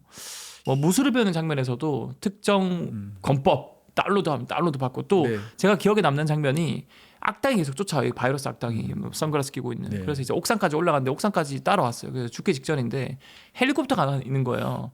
그러니까 네오가 그 여주인공한테 지금 도망가야 되는데 저거 조종할 수 있냐니까 not yet 이렇게 얘기해요. 네. 근데 not yet은 아직 그쵸. 그게 네. 아니다. 근데 갑자기 바로 지금 B612인가 뭐 헬기 조종법 빨리 다운로드해줘. 오퍼레이터 이러면서 자라락 하니까 드르륵 하면서 떤탁대더니 이젠 돼 하면서 가자 하면서 탁 몰고 가는 거거든요. 네네네. 이게 가능할까요? 공부 안 해도 되는 세상 이제 입력이 가능한지. 네. 일단은 입력이 되려면 네. 우리가 컴파일러가 필요해요. 뇌의 언어와 네, 우리가 일상에서 사용하는 그런 인간의 언어 네. 사이에 사실 번역을 해주는 그런 컴파일러가 만들어져야 되겠죠. 아직은 그래서 없구나. 그렇죠. 그러니까 뉴럴 코드를 우리가 완벽하게 해독을 할 수 있다라고 하면 네. 그럼 우리가 가지고 있는 지식이나 정보를 뉴럴 코드 형태로 변환을 한 다음에 우리 뇌에다가 주입하는 것도 생각해 볼 수 있겠죠. 그런데 문제는 이게 그렇게 빠를 것 같지는 않습니다. 속도가. 우리 신경세포에서 사실 그 활동전이라는 게 만들어지는데 네네. 활동전이가 최대로 만들어져도 1초 동안에 1000번밖에 못 만들거든요. 활동전이를. 네. 그러면은 1kHz라는 거죠. 네. 근데 우리가 뭐 사용하는 컴퓨터 같은 경우에는 사실 이 클럭 주파수가 2.6GHz 네. 그러잖아요. 차이가 꽤 큽니다. 많이 그래서 크구나. 그 영화에서처럼 그렇게 짧은 시간 동안에 우리가 해독이 가능하다고 하더라도 네. 짧은 시간 동안에 그렇게 방대한 양의 정보를 집어넣는 건 쉽지 않을 것이다. 그러면 교수님께서 아까 이런 컴파일러가 제대로 구현된다면은 결국에는 공부를 안 해도 되는 세상이 올 수도 있겠네요. 글쎄요. 뭐 지금 물론 기술로는 상상하기는 쉽진 않긴 합니다. 근데 뭐 그런 연구들이 있긴 해요. 해마칩이라고 하는 게 네네. 연구가 되고 있긴 하거든요. 네. 근데 미국의 그 USC라는 네네. 대학에서 이미 한 30년째 연구를 하고 있는데요. 네. 그러니까 해마가 사실 단기로 들어오는 여러 가지 정보들을 네. 우리가 정제를 해가지고 장기 기억으로 변환을 시켜주는 역할을 하는데 네. 이 해마를 모방해서 마이크로칩을 만들었고요. 네네. 그런 다음에 이 해마가 망가진 그 쥐의 뇌에 그 망가진 부분을 우회하는 통로를 만들어줬어요. 네네. 그걸 이용해서. 그랬더니 장기 기억을 하지 못하던 쥐가 장기 기억하는 능력을 되찾는 우와. 그런 이제 연구가 발표가 됐었는데요. 이미 한 15년 전에 발표가 됐는데 어. 근데 이 사람들이 어떤 이제 또 실험을 해봤냐면, 네. 그러니까 한 마리의 쥐에서 경험을 하는 동안에 측정을 한 그 해마칩에서 측정을 한 신호를 네. 그 경험을 하지 않은 다른 쥐에게 집어넣어봤어요. 그 네. 신호를. 그랬더니 그 쥐가 그러니까 비슷한 그 경험 과정을 건너뛰고 이야. 어떤 태스크를 수행을 하더라. 그런 식의 어떤 지식이라든가 네. 기억이라든가 이런 것들을 트랜스퍼가 된다. 예, 전이를 하려고 하는 그런 시도들이 없진 않습니다. 네. 그리고 요즘 또 유행하는 사이버펑크 엣지 러너라는 작품이 있거든요. 네. 이 세계관을 보면은 신체를 기계로 치환하는 이 사이버웨어가 일상인데 팔을 로봇으로 바꾸고 뭐 눈을 전자눈으로 바꾸고 뭐 뇌에도 각종 칩을 심어서 능력이 강화되는 것 같은데 근데 너무 많이 이식하면 결국 인간의 자아가 붕괴돼서 뭐 사이코가 된다 뭐 이런 설정이 나오거든요. 뉴럴링크 같은 뇌칩을 또 너무 많이 박으면 정신에 영향이 가지 않을까라는 우려도 생기는데 교수님은 어떻게 생각하시나요? 그러니까 사실은 읽어내는 거는 큰 문제는 없어요. 맞아 출력은 네, 읽어내는 거야 뭐 어차피 그냥 네. 읽는 걸 읽어내는 거니까. 근데 문제는 이제 자극하면 좀 문제가 생길 가능성이 있어요. 그러니까 지금도 사실 머리 안에다가 이런 자극할 수 있는 그런 전극을 삽입을 해서 네. 그 질병 치료하는 방식으로 많이 사용을 하고 있거든요. 맞아요. 그런데 교수님께서도 아까 그런 거 한 연구팀에서 했다가 계속 발작을 해서 뭐 위험한 적도 있었다고 말씀해 주셨잖아요. 뭐 그거는 사실은 일회성 그냥 발작인 거고요. 네. 그러니까 그게 뭐 건강에 어떤 영향을 주거나 뇌에 어떤 변화를 일으키거나 하는 건 네네. 아니니까 네. 그거는 뭐 그렇게 심각하지는 않는데요. 네. 근데 예를 들어서 정말 이 영화에서처럼 우리가 여러 가지 어떤 인지 능력이라든가 이런 것들을 강화시키기 위해서 뇌에다가 칩을 넣는다. 네. 예를 들면 뭐 공부를 잘할 수 있게 기억 능력을 향상시키는 기억 능력 향상 칩이나 판단 능력을 향상시키기 위한 그런 칩이라든가 네. 이런 것들을 삽입을 해가지고 전기 자극을 가해서 네. 우리가 인위적으로 인지 능력을 강화를 시킨다라고 하면 그러면 여러 가지 부작용이 생길 가능성이 있죠. 그러니까 일단은 우리 뇌가 지속적인 자극을 받으면 네. 그러면 이게 롱텀 포텐시에이션이라고 해서 네. 이게 뇌 자체의 어떤 구조적인 특성이 변해요. 음. 그런 이제 변화가 실제로 일어나기도 네. 하고 뭐 예를 들면은 우리가 인지 능력, 수학 계산 능력 같은 네네. 거 강화를 시키겠다라고 해가지고 네. 전두엽에다가 칩을 삽입을 해서 네. 지속적으로 전기 자극을 가했다라고 네. 하면 그러면 이게 전두엽의 기능이 너무 강화가 되면 전두엽이 다른 뇌 영역을 억제하는 역할을 하기 때문에 예를 들면 우리의 어떤 감정을 담당하고 있는 영역을 억제를 해서 뭐 로봇 같은 그런 네. 인간이 될 수도 있고요. 아. 그러니까 그런 식의 어떤 부작용 가능성이 충분히 있을 수가 있죠. 블랙미러 편도 한번 이야기를 드리고 싶어요. 블랙미러에서 또 이런 게 나와요. 이 블랙미러 한 에피소드에서 남편이 아내가 바람을 핀 것 같아서 의심해서 거기 있는 장기 중에서 이 쌀알 크기 칩이 24시간 동안 그 사람이 보고 듣고 느낀 이런 것들을 다 녹화할 수 있다고 하더라고요. 너무 이 관계 파멸, 인간 파멸의 기술이 아닌가라는 생각이 들기도 하면서도 이런 것들이 과연 저장이 가능할까? 근데 교수님께서도 이미지화하는 거, 꿈꾸는 거 결국에는 녹화할 수도 있다고 하니까 가능할 것 같기도 하거든요. 네네. 그러니까 오히려 어떻게 보면은 이 블랙미러에 나오는 되게 많은 설정들 중에서 이 설정이 가장 현실적으로 가능성이 와. 높은 그런 설정이죠. 네. 그러니까 우리의 1차 시각 피질에다가 이게 전극을 아주 조밀하게 네. 설치를 한 다음에 그런 다음에 이제 보고 있는 것들을 사실 여기서 복원을 하는 게 가능하니까. 하긴 그거는 요즘엔 뭐 충분히 가능하죠. 네, USB 뭐 반도체 칩도 되게 좋으니까 네. 진짜 짱가 달아도 한 24시간 녹화 가능할 것 같으니까. 뭐 그럴 필요 없이 사실은 여기서 바로 그냥 무선으로 휴대폰으로 스마트폰으로? 보내가지고 스마트폰에서 저장을 할 수 있죠. 야. 그래서 기술적으로는 네. 어쨌든 보고 있는 거를 저장하는 거는 충분히 가능하긴 한데 그런데 이게 사실 대수술을 해야 되거든요. 아. 그러니까 여기는 이게 시각 피질이 생각보다 넓기 때문에 네. 우리가 운동 영역처럼 작은 구멍만 뚫어서 할 수 있는 게 아니고요. 이게 거의 두개골을 다 드러내고 네. 그다음에 시각 피질은 이게 좌뇌 우뇌의 안쪽 부분에 우리가 미디얼 월이라고 하는 곳에 네네. 들어가 있기 때문에 그래서 이거 여기다가 이게 전극을 삽입하는 수술도 쉽지가 않아요. 얘를 이렇게 약간 젖힌 다음에 벌려서 이렇게 아. 심어야 되기 때문에 이게 위험성도 많이 있고 현실화가 되기는 쉽지 않지 않을까. 그 블랙미러 보면 또 아이가 선정의 장면 이런 걸 볼 때 모자이크를 자동으로 막 필터링 해주는 경우도 있거든요. 그런 것도 가능할까요? 지금 일론 머스크가 하겠다라고 하는 그 블라인드 사이트라고 하는 기술 자체가 네. 우리가 전기 자극을 통해서 뭔가를 보게 하려고 하는 기술이니까. 안 보이기도 할 수 있겠네요. 그렇죠. 특정 부위는? 우리가 사실은 이렇게 뭔가를 보고 있을 때 네. 실제로 보고 있는 장면에다가 위에다가 전기 자극 줘서 덮어 써가지고 안 보이게 가려주는 것도 충분히 기술적으로는 가능할 수 하긴 있겠죠. 또 인공지능이 나왔으니까 더 이걸 보정해서 현시감 있게 보여줄 수도 있고 더 특정 장면 안 보이게 할 수도 있겠고. 그렇죠. 진짜 세상이 그러니까 기술적으로는 바뀐다. 가능하지만 네. 사실 현실성은 없죠. 사실 뭐 알겠습니다. 이거를 머릿속에 집어넣는다는 것 자체가 네. 교수님은 그러면 이 일론 머스크가 꿈꾸는 뉴럴링크의 최종 목표는 뭐라고 생각하시고 그게 가능할지 아니면 허무맹랑할지 한번 의견 주시죠. 그러니까 사실 그 일론 머스크가 뉴럴링크 처음 만들 때는 어떤 말을 했냐면은 결국 AI가 인류를 위협할 것이기 때문에 인간이 AI와 연결을 해서 AI와 맞서 싸워야 된다. 뭐 이런 얘기를 했었거든요. 근데 요즘에는 그런 말을 잘 안 합니다. 처음 원래 일론 머스크가 새로운 사업을 시작을 할 때는 엄청난 그런 비전을 가지고 시작을 네네. 하는데 일론 머스크도 이제 그게 쉽지 않다는 걸 아는 거죠. 이 기술은 장애인들을 위한 기술이라고 생각하시는 게 맞을 것 같아요. 일반인들에게 확장 적용이 돼도 네. 사실은 거동이 불편한 노인분들 네. 정도로 이제 제한적으로 활용이 될 가능성이 높고요. 네. 일단 마지막으로 좀 드리고 싶은 말씀은 네.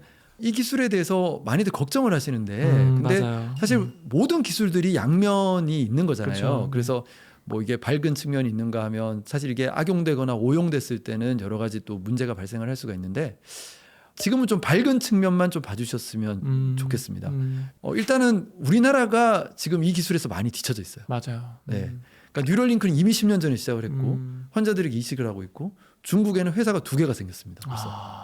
그리고 유럽에도 하나가 있고 네. 그럼 미국에는 지금 경쟁사가 3개인가 4개 더 만들어졌고 이런 상황인데 우리나라가 지금 가지지도 않은 상태에서 만들어낼 문제를 우리가 걱정할 건 아니죠. 사실 어떻게 보면은 네. 기술을 가지고 있는 사람들이 네. 오히려 더 걱정을 해야 되지. 우리는 네. 빨리 이 기술을 어떻게든 따라잡아서 네. 이런 기술 경쟁에서 뒤처지지 않게 하는 게 더 중요하지 않을까라고 생각을 하고요. 네. 그럼에도 불구하고 정말 이런 윤리적 사회적인 문제들도 중요하니까 이 방송을 들으시는 분들부터 이런 분야에 계속 좀 관심을 가져주시고 새로운 대안 같은 것들 이런 것들을 좀 제시를 해주시면 좋지 않을까라고 생각을 합니다. 네. 오늘 한양대학교 임창환 교수님과 BMI, BCI 또는 뉴럴링크 기술 이야기를 나눠봤는데요. 여러분들은 어떻게 생각하시나요? 미래 이식을 받으실 건가요? 한번 오늘 곰곰이 생각해 보셨으면 하는 바람입니다. 오늘 출연해 주신 임창환 교수님 감사합니다. 네, 감사합니다.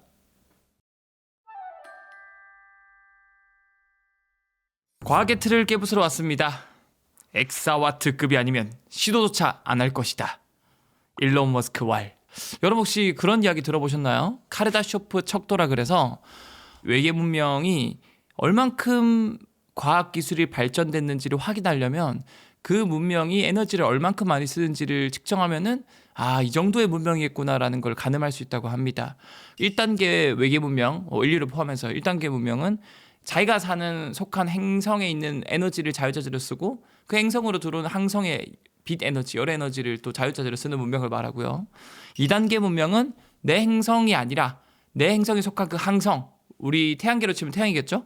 그래서 태양에 있는 모든 에너지를 다 뽑아 쓰는 문명. 이제 3단계 문명은 이런 태양 같은 하나뿐만 아니라 내가 속한 은하에 있는 모든 에너지를 뽑아 쓰는 문명. 4, 5단계는 거의 비현실적인데 근데 놀랍게도 우리 인류는 아직 1단계도 아니라고 해요. 0.75단계라 그러고 이 0.75단계가 1단계까지 가는 데만 해도 지금 쓰는 에너지의 500배를 더 많이 써야 된다고 합니다. 그런 일론 머스크가 가장 주목하는 에너지원은 바로 1단계, 2단계 문명에서 가장 중요한 에너지원인 태양입니다. 그래서 오늘 모셨습니다. 한국에너지기술연구원의 곽지혜 태양광 연구단장님 모셨습니다. 반갑습니다. 네, 안녕하십니까. 태양광 에너지를 연구하고 있는 곽지혜라고 합니다. 첫 번째 질문은 이 화성 진출을 일론 머스크가 꿈꾸고 있지 않습니까? 일론 머스크는 태양광 기술에 주목하고 있고 실제로 이 태양광 패널 회사 테슬라 에너지도 운영 중이라고 합니다. 이렇게 태양광이 우주 개발의 핵심 에너지원으로 꼽히는 이유가 있을까요? 잘 보면 원래 그 태양광 전지가 네. 우주용으로 개발된 게 맞아요. 왜냐면 이제 어쨌건 잘 살펴보면 모든 에너지는 태양에서 온 거나 다름이 없거든요. 그렇죠. 예, 그렇죠. 태양 전지는 광을 직접 받아서 쓰지만 네. 바람도 태양풍이 어떻게 불어서 바람의 어떤 차이로 에너지를 만들고 대류 이런 현상으로. 것들. 예, 네네. 그리고 해양 에너지도 마찬가지고 네. 결국은 모든 에너지 근원이 태양인데 네. 특히 우주에서 먼저 활용을 했던 이유는 지금 생각했던 것과 같았을 것 같아요. 워낙 효율이 낮았을 때는 지구에서 쓸 생각 못하지만 효율도 낮은데 한번 우주 동력으로 써볼까? 네. 어떤 방해도 받지 않고 태양빛을 받을 수 있으니까 우주 지금도 가면은? 똑같은 생각을 쓰고 있고 그래서 모든 우주 비행체에는 사실 태양광 패널이 아주 오래전부터 지금까지 쓰이고 있죠. 하긴 우리 중고등학교 때 배웠던 기본적인 위성 같은 거나 탐사선 그쵸. 보면은 다 그쵸. 막 쫙 이렇게 손을 그렇죠. 뻗고 있거든요. 태양 전지 그리고 받네. 최초의 인공위성이 1950년대에 나온 벵가드 위성이었다고 하는데 네. 효율이 되게 낮았지만 그걸 붙여서 한번 시험 삼아 해볼까 하고 띄웠는데 생각보다 오래 버티고 우와. 생각보다 열화가 없어서 가능성이 확인됐고 그런 얘기들이 있고 네. 지금 저희가 지상에서 쓰는 실리콘 태양 전지도 사실 우주에 쓰였었어요. 네. 근데 요즘엔 더 효율 좋은 태양 전지가 많이 나오니까 우주용으로 안 쓰지만 그리고 다른 차세대 방막 태양 전지들도 우주용으로 먼저 개발된 것들이 막 많고 네. 예, 이런 점에서 우리가 다른 기술들은 지상에 쓰는 걸 어떻게 우주에 쓸까? 네. 늘 이런 고민을 한다면 태양 전지는 이미 우주급이었다. 우주에 쓰던 걸 요즘에 지상으로 내려와 보려고 한다. 이렇게 보시면 될 것 같습니다. 어떻게 보면은 이 아이러니하게도 지상에서는 우리가 이것저것 석유 석탄 끌어다 쓸 수 있으니까 그렇습니다. 농축된 에너지원이니까 굳이 태양 전지, 태양광 쓸 필요가 있나 싶겠지만 우주에는 그런 자원이 없다 보니까 그렇습니다. 가장 직관적으로 얻을 수 있는 태양 전지를 먼저 썼다라고 정리를 할 수 있을 것 같은데 그러면 똑같은 이 태양광 발전을 지상에서의 태양광 발전과 우주로 보냈을 때 태양광 발전 효율 차이가 있나요? 사실 조건에 따라 다른데 지상에서 우리가 보통 이 태양전지 효율이 몇이야 할 때는 어떤 표준 조건에서 찍은 효율을 말하거든요. 그러니까 지역이 달라지고 일조가 달라지고 위도가 달라지고 이러면 또 효율은 네. 다르게 표현이 돼요. 네. 다만 그 표준 조건의 효율을 얘기할 때도 효율 차이는 있습니다. 왜냐하면 어떤 조건을 표준으로 삼느냐가 우주랑 또 지상은 다르고 우주도 궤도가 또 저궤도도 있고 중궤도, 다르잖아요. 네. 심우주도 있고 그런데 그 효율 차이로 얘기하기보다는 오히려 지상까지 올 때는 방해받는 것들이 많잖아요. 대기권을 지나올 때 거기 맞아요. 사실은 여러 가지 층들이 있고 네, 산란되기도 하고 산란되는 그치. 것도 있고 그래서 여러 레이어들을 거쳐서 지상까지 올 때에 그런 방해물들, 네. 소콜드 방해물들을 거치는 것의 에너지의 출력과 네. 직접 태양빛을 받는 것의 차이, 그리고 무엇보다 이용률이 좋은 나라라고 해도 네. 24시간 발전하는 곳은 없잖아요. 그렇죠. 그런데 우주는 궤도를 타면서 태양을 계속 바라보게 계속 바라보게. 예, 네. 할 수가 있으니까 그런 용도라면 태양이 확실히 효율보다는 전체적인 이용도 면에서 네. 좋다. 사실 그러면은 이게 결국 이 환경의 문제라고 볼 수 있을 것 같은데 네. 우주는 방해받는 게 거의 없고 그렇죠. 지구는 뭐 변수가 너무 뭐 날씨도 그렇고 네. 뭐 미세먼지도 그럴 수도 네. 있고요. 문득 궁금해진 게 이 빛 하면은 태양빛, 태양광 우리는 빨주노초 파란불을 떠올리지만 뭐 전파도 있고 적외선, 자외선, 가시광선 뭐 심지어 이제 이런 전리방사선이라고 하는 소위 말하는 X선이나 감마선도 있는데 네. 어디 쪽 레인지의 빛을 많이 흡수를 해서 에너지로 흡수하나요? 태양전지라는 것은 결국은 광의 자극을 받은 반도체가 네. 광을 흡수했다가 광의 자극을 받고 네네. 전기를 내놓는 것인데 네네.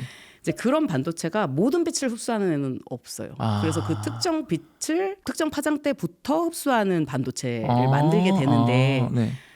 가장 피크인 지점에서 잘 흡수해야 사실 많은 빛을 흡수하는 그쵸, 거잖아요. 그쵸. 그러니까 아무래도 이제 가시광선 밑으로 이제 흡수를 하게 됩니다. 그러면 좀 더 이 환원론적으로 우리가 이 태양 전지판의 원리를 좀 궁금한데 전자와 전공이라고 표현하는데 그냥 네. 쉽게 말해서 그냥 그거를 다른 알갱이지만 알갱이라고 네네. 생각을 하면은 그냥 실리콘이 태양전지 제일 많이 쓰이잖아요. 근데 네네. 실리콘 재료는 되게 안정한 걸로 알려져 있잖아요. 네네. 최각 전자 이런 얘기 많이 들었겠지만 맞아요. 4개 네 별로 개죠? 안전하다, 안정하다. 14번이었나요? 네. 그런데 그렇게 말하면 아무렇게나 있는 실리콘 갖다 그냥 쓰면 되는 게 아니고 그래서 태양전지를 만들 때 네. 과정이 반도체 공정인 거죠. 아. 반도체를 만들 때 그런 얘기 혹시 들어보셨어요? 도핑한다.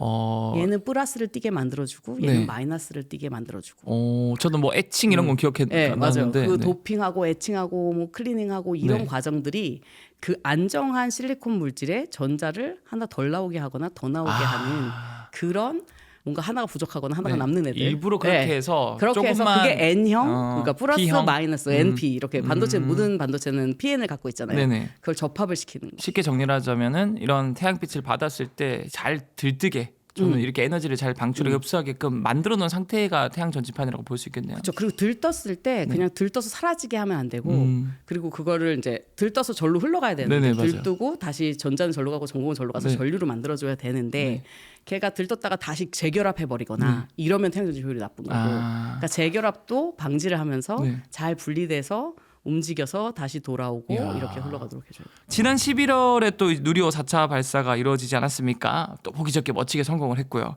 이 누리호 같은 인공위성에는 어떤 종류의 태양광 기술이 적용되는지 궁금한데 제가 좀 찾아보니까 우리나라에서 발사된 대부분 뭐 탐사선, 위성, 다누리호라는 달 탐사선에도 태양 전지판이 들어가 있고 이번에 발사된 건 제가 알기로 4세대 중형 위성 3호인가 발사된 걸로 저는 기억하거든요. 어떤 태양광 기술이 적용이 됐나요? 사실 지금 올라가는 누리호라고 해서 새로운 태양광 기술이 아니라 사실 태양전지를 파는 회사 몇 개 없어요. 별로 그래가지고 없구나. 3호족 태양전지라는 걸 쓰는데 네. 3호족이 결국 갈륨하고 알세나이드거든요. 네. 그래서 아까는 실리콘을 기준으로 실리콘이 4개의 팔을 가진 최각 전자가 4개인 원소라서 도핑이나 이런 애칭이나 뭐 이런 복잡한 공정들을 거쳐서 플러스를 가진 논과 마이너스 가진 네네. 뭐 PN 접합을 형성해서 반도체를 만든다고 했잖아요. 네. 근데 갈륨과 알세나이드는 3족과 5족이니까 네. 최각에 3개만 있는 애, 그렇죠. 최각에 5개가 있는 애. 5개 있네. 그러니까 얘는 그 자체로 한쪽이 P고 한쪽이 N인 게 전자 세 개를 뱉으려 그러고 전자 세 개를 그렇죠. 얻으려 그러고 예, 네. 그런 애들의 접합인 거죠. 그래서 3호족이라고 불러요. 걔를 갈륨과 알세나이드의 네. 3호족. 걔를 3호족 태양전지를 우주용 태양전지를 만드는 공정이 더 비싸고 또 복잡하고 관리가 어려워요. 일단 재료가 비싸고요. 갈륨 알세나이드라는 그 재료 자체가 비싼 것이고 네. 그런 다음에 걔가 그렇게 결함이나 이런 것도 없이 고도로 적층을 해주는데 네.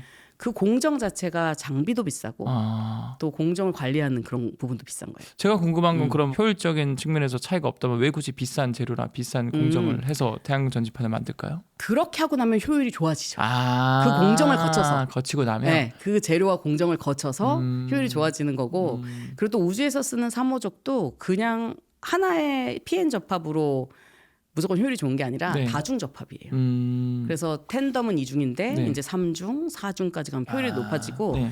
그 텐덤이라는 게 아까 이제 스펙트럼이 있으면 특정 파장대 전형적으로 실리콘은 뭐 1.1 일렉트론 볼트 네네. 밑으로만 흡수를 하는데 태양빛을 다 흡수하면 효율이 좋아질 거 아니야. 네네. 이렇게 해서 3호족에 또 다른 3호족에 네. 또 다른 3호족 이렇게 2중 접합하거나 3중 접합해서 얘는 요만큼만 흡수하면 밴드 갭을 다 이쪽으로 옮겨가서 또 네. 이만큼 흡수해주고 이만큼 흡수해주고 이렇게 다중 접합을 만들어서 넓은 범위의 네, 빛을 다 흡수할 태양빛을 수 많이 있게. 흡수할 수 있게 아. 그렇게 해서 우주용은 대부분 30% 효율이 넘는 태양전지죠. 이야, 그럼 네. 어떻게 보면 이게 가장 그 최신 세대 태양 전지 모델이라고 볼 수 있겠네요.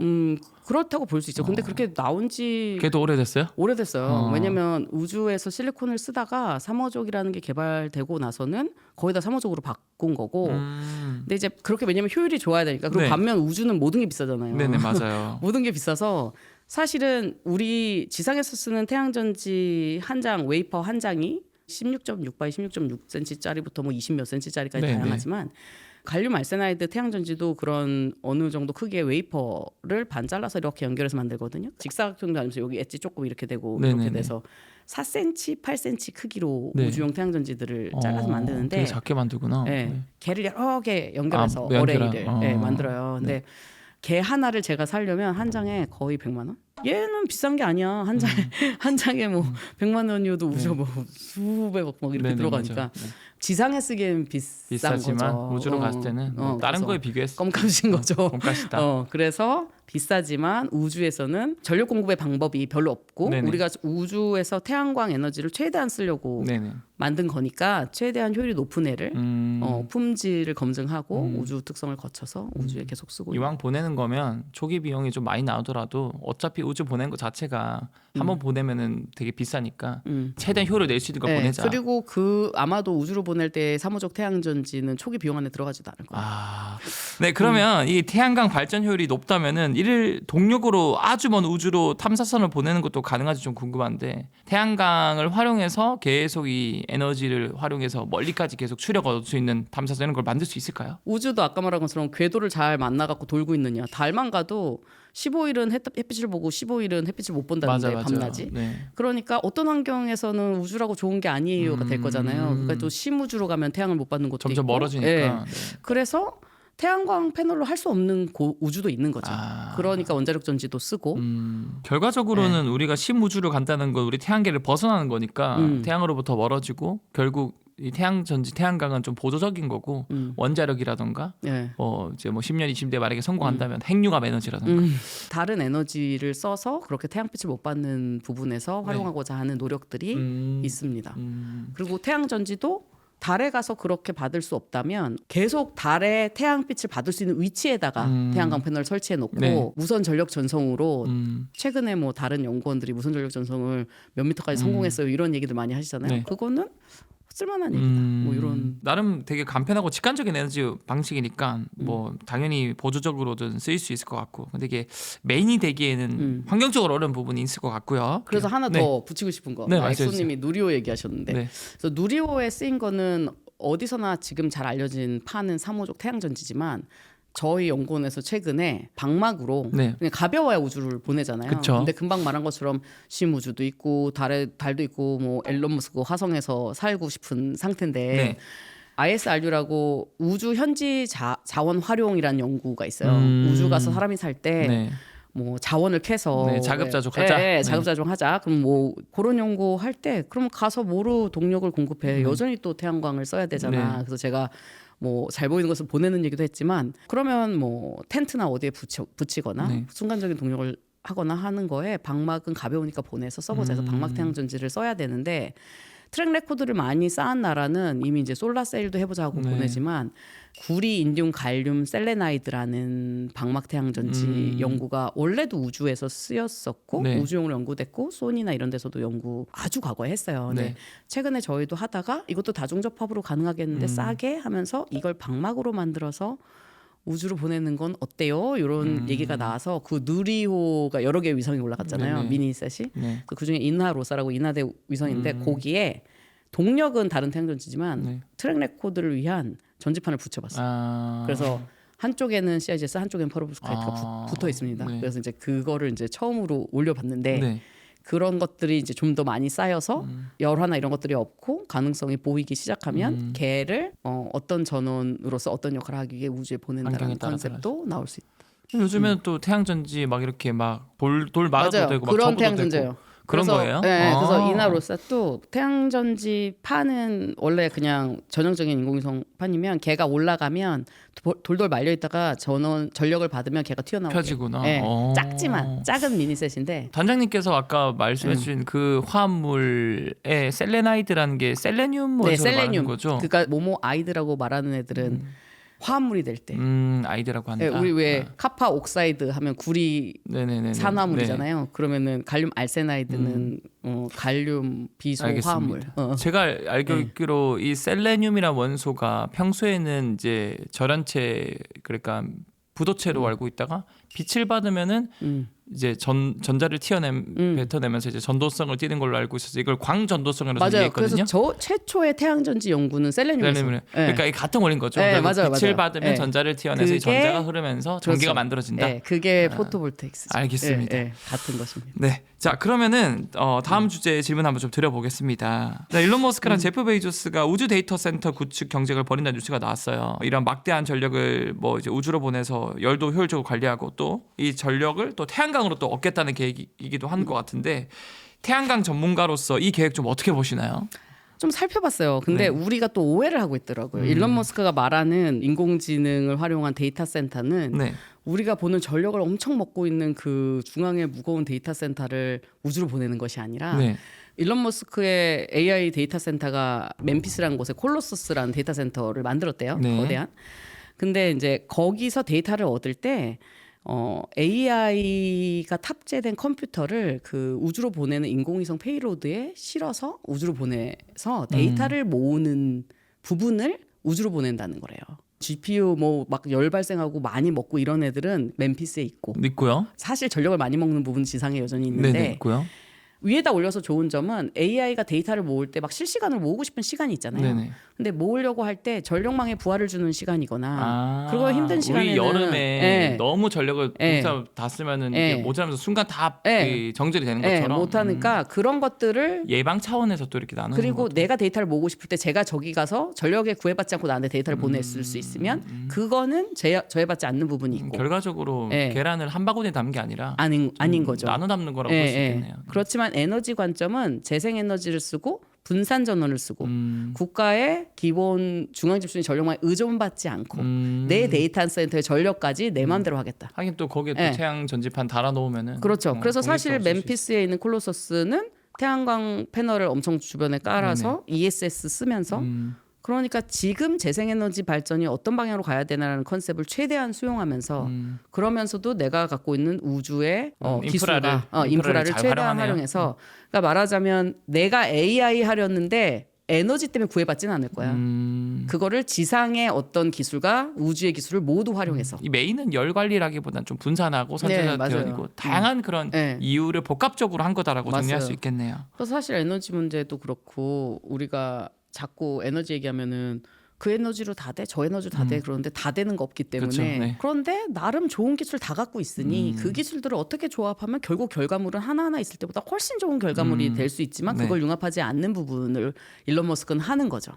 근데 또 이게 많은 그 기업가들 특히 이제 젠슨왕 같은 경우는 이 우주 데이터 센터에 대해서 뭐 사실 이 반도체라는 것에 되게 민감하지 않습니까? 이 반도체가 제일 싫어하는 폭탄이 이제 EMP 탄이다라는 말이 있는 것처럼 막 터지면 강력한 전자기파로 고장이 나잖아요, 반도체가. 근데 사실 우주 환경 자체가 EMP 탄이거든요. 우주 방사선이 엄청 날아다니니까 태양풍도 네. 그렇고. 그래서 우주 방사선 때문에 이 열화라던가 쉽게 고장이 날 것 같은데 이런 의미에서도 사실 맞아요. 쉽지가 않겠죠. 네. 그래서 이게 좀 안타까워. 일론 머스크가 다 이루고 있어라고 해서 이걸 딱 오해하면 이루고 있기 때문에 데이터 센터 전체의 전력 엄청 먼 걸 띄워 보낼 건가봐라고 네. 또 오해하신 분들이 있어요. 네. 야 곧 한데 지금까지 다 했잖아. 그게 아니고 제가 요즘에 잘 하는 말이 그거거든요. 아니 신발을 안 신는데 스키를 탈 생각을 한다. 그러니까 일론 머스크는 자기가 신발을 차곡차곡 스키에 맞는 거를 신고 지금 스키를 타려고 해. 네. 근데 우리는 일론 머스크가 하는 것보다 더 나아간 얘기를 일론 머스크를 입을 빌려서 왜곡하고 있는 아. 거예요. 차근차근 할 일들을 안 하고 점점 과장이 과장을 나왔다고 생각하고 그렇다고 데이터 센터 띄운 게 아예 아니진 않잖아요. 네네. 부분을 띄우는 거니까. 띄우는 거고 컴퓨터 AI가 탑재된 컴퓨터를 페이로드에 실어서 내 위성에 실어 보내는데 그걸 하나의 위성에가 아니라 무거우니까 분산해서 난 위성을 여러 개 쏘았으니까. 근데 사실 진짜 중요한 메인은 지구에 있어야 되는 이유가 합당한 게 우주라는 환경이 굉장히 가악하고 태양이 11년 주기로 이 엄청난 흑점 극대기로 막 태양풍 이런 것들이 플레어라든가 이게 터지면 또 제 기억으로 이 일론 머스크가 쏜 스타링크도 한 700억의 손해를 봤대요. 그 주기적으로 태양풍에 맞아가지고 이거 위성이 고장나고 속도가 떨어지면서 지상으로 추락하니까. 그래서 굳이 그런 가혹한 환경에 무리수를 둘 필요가 있을까 맞아요. 싶었을 때 다시 이거를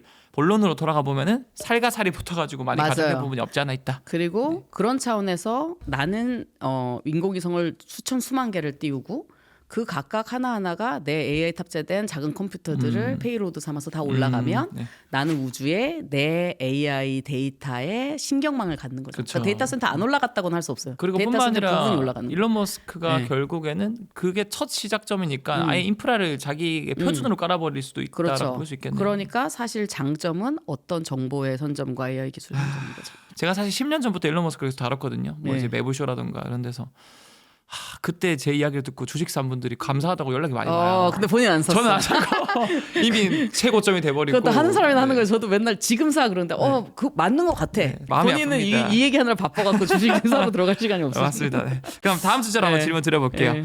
글로벌 태양광 발전 현황에 대한 질문을 드려보고 싶은데 이제 먼 미래가 아닌 또 현실의 이야기를 좀 해봤으면 합니다.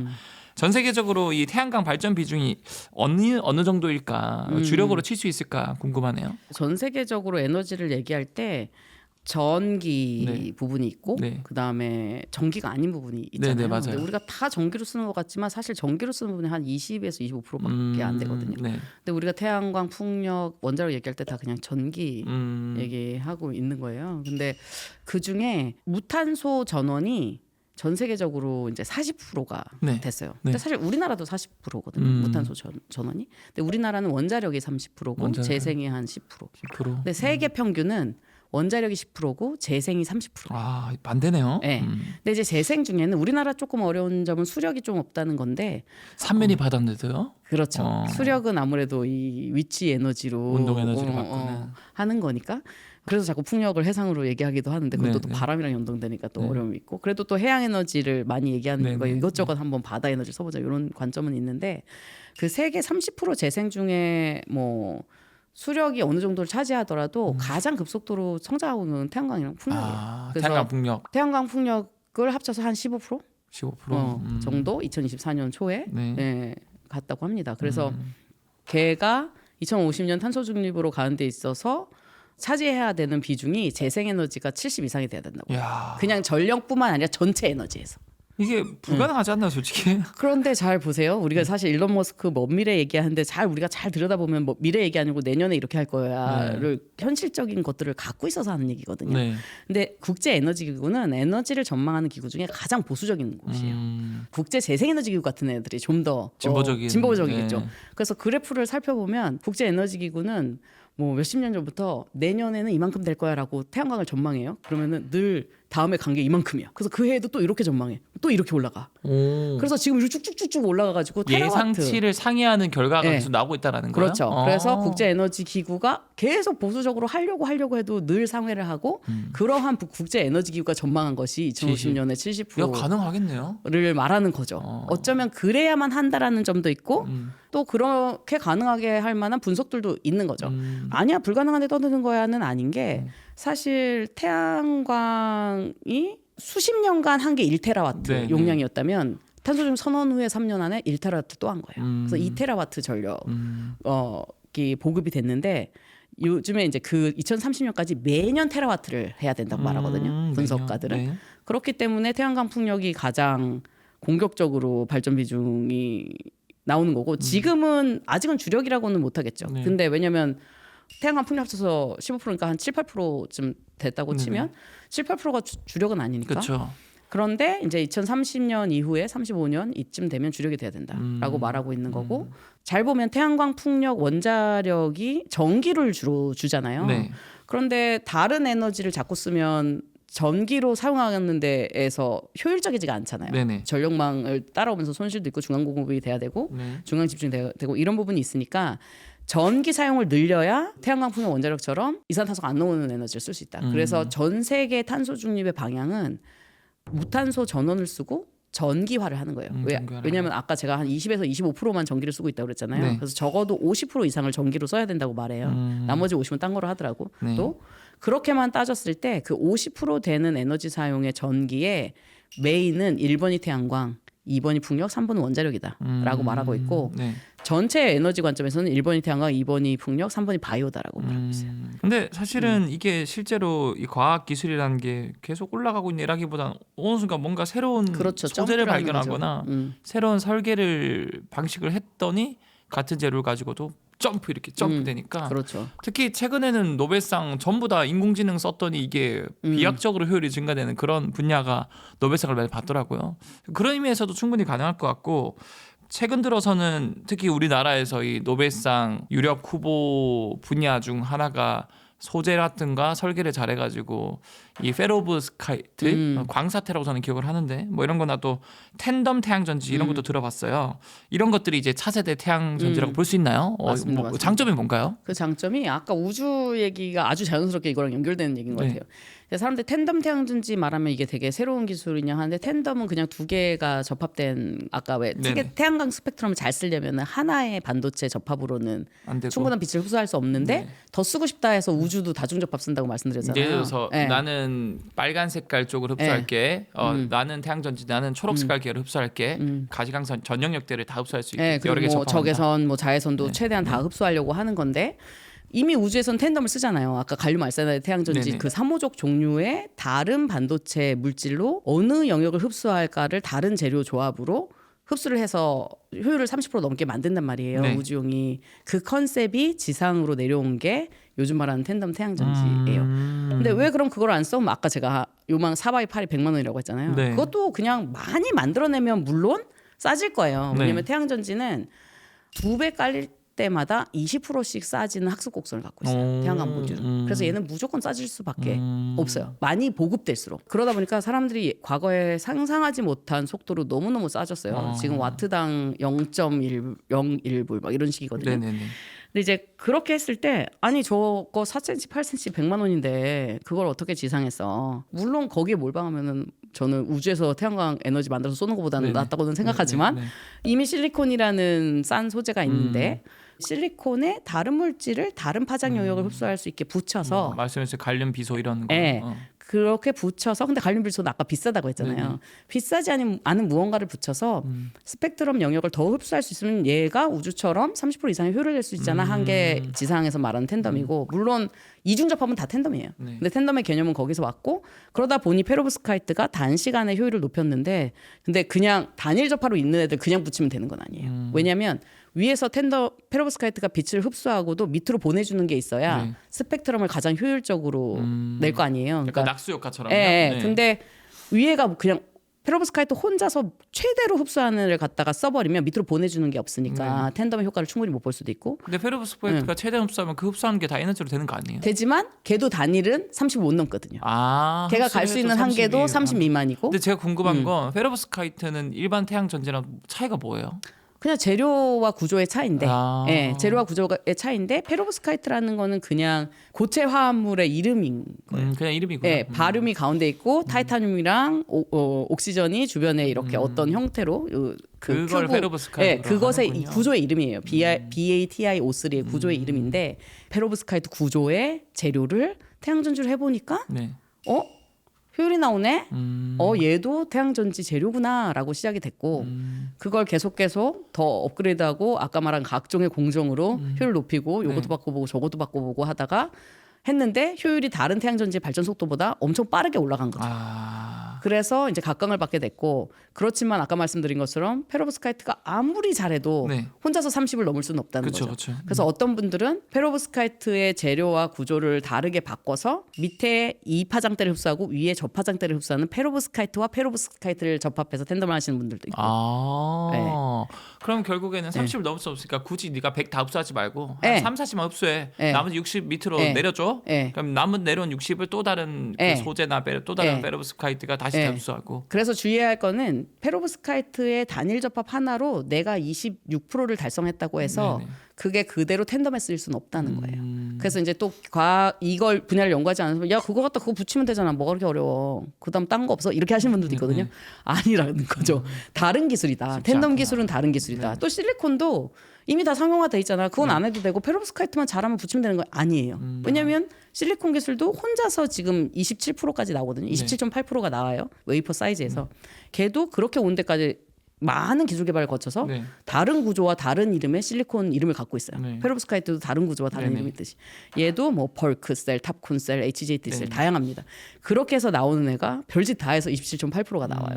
그럼 30을 못 넘는 애들이 27.8%까지 왔으면 약간 태양광 발전은 모든 분야가 이 약간 마의 그 보이지 않는 벽이 30인 것 같네요. PN의 하나의 접합으로는 30을 못 넘는다. 그 이유가 태양광 스펙트럼에서 하나의 접합이 줄 수 있는 밴드 갭이 네. 대략 그런 물질들이 뭐 1.1 일렉트론 볼트의 전후에 있단 말이에요. 그러면은 스펙트럼을 딱 보면은 여기에서 여기까지만 가져가면 나머지 못 가져가는 거예요. 하나의 접합이 가질 수 이게 정해져 그렇죠. 있는 값이네 그렇죠. 그냥. 어떻게 보면 정해져 있는 값이죠. 근데 최대치와 최대치. 그거를 어떻게든 텐덤으로 잘 그렇죠. 접합해서 어. 남은 거 일로 주고 남은 네. 거 일로 줘가지고 효율을 근데 이제 그렇게 줄 때 최대로 단일 접합을 잘 만들 때는 요 밴드 갭으로 만들면 그래도 그 하나의 스펙트럼에서 한 물질은 그게 최대이지만 네네.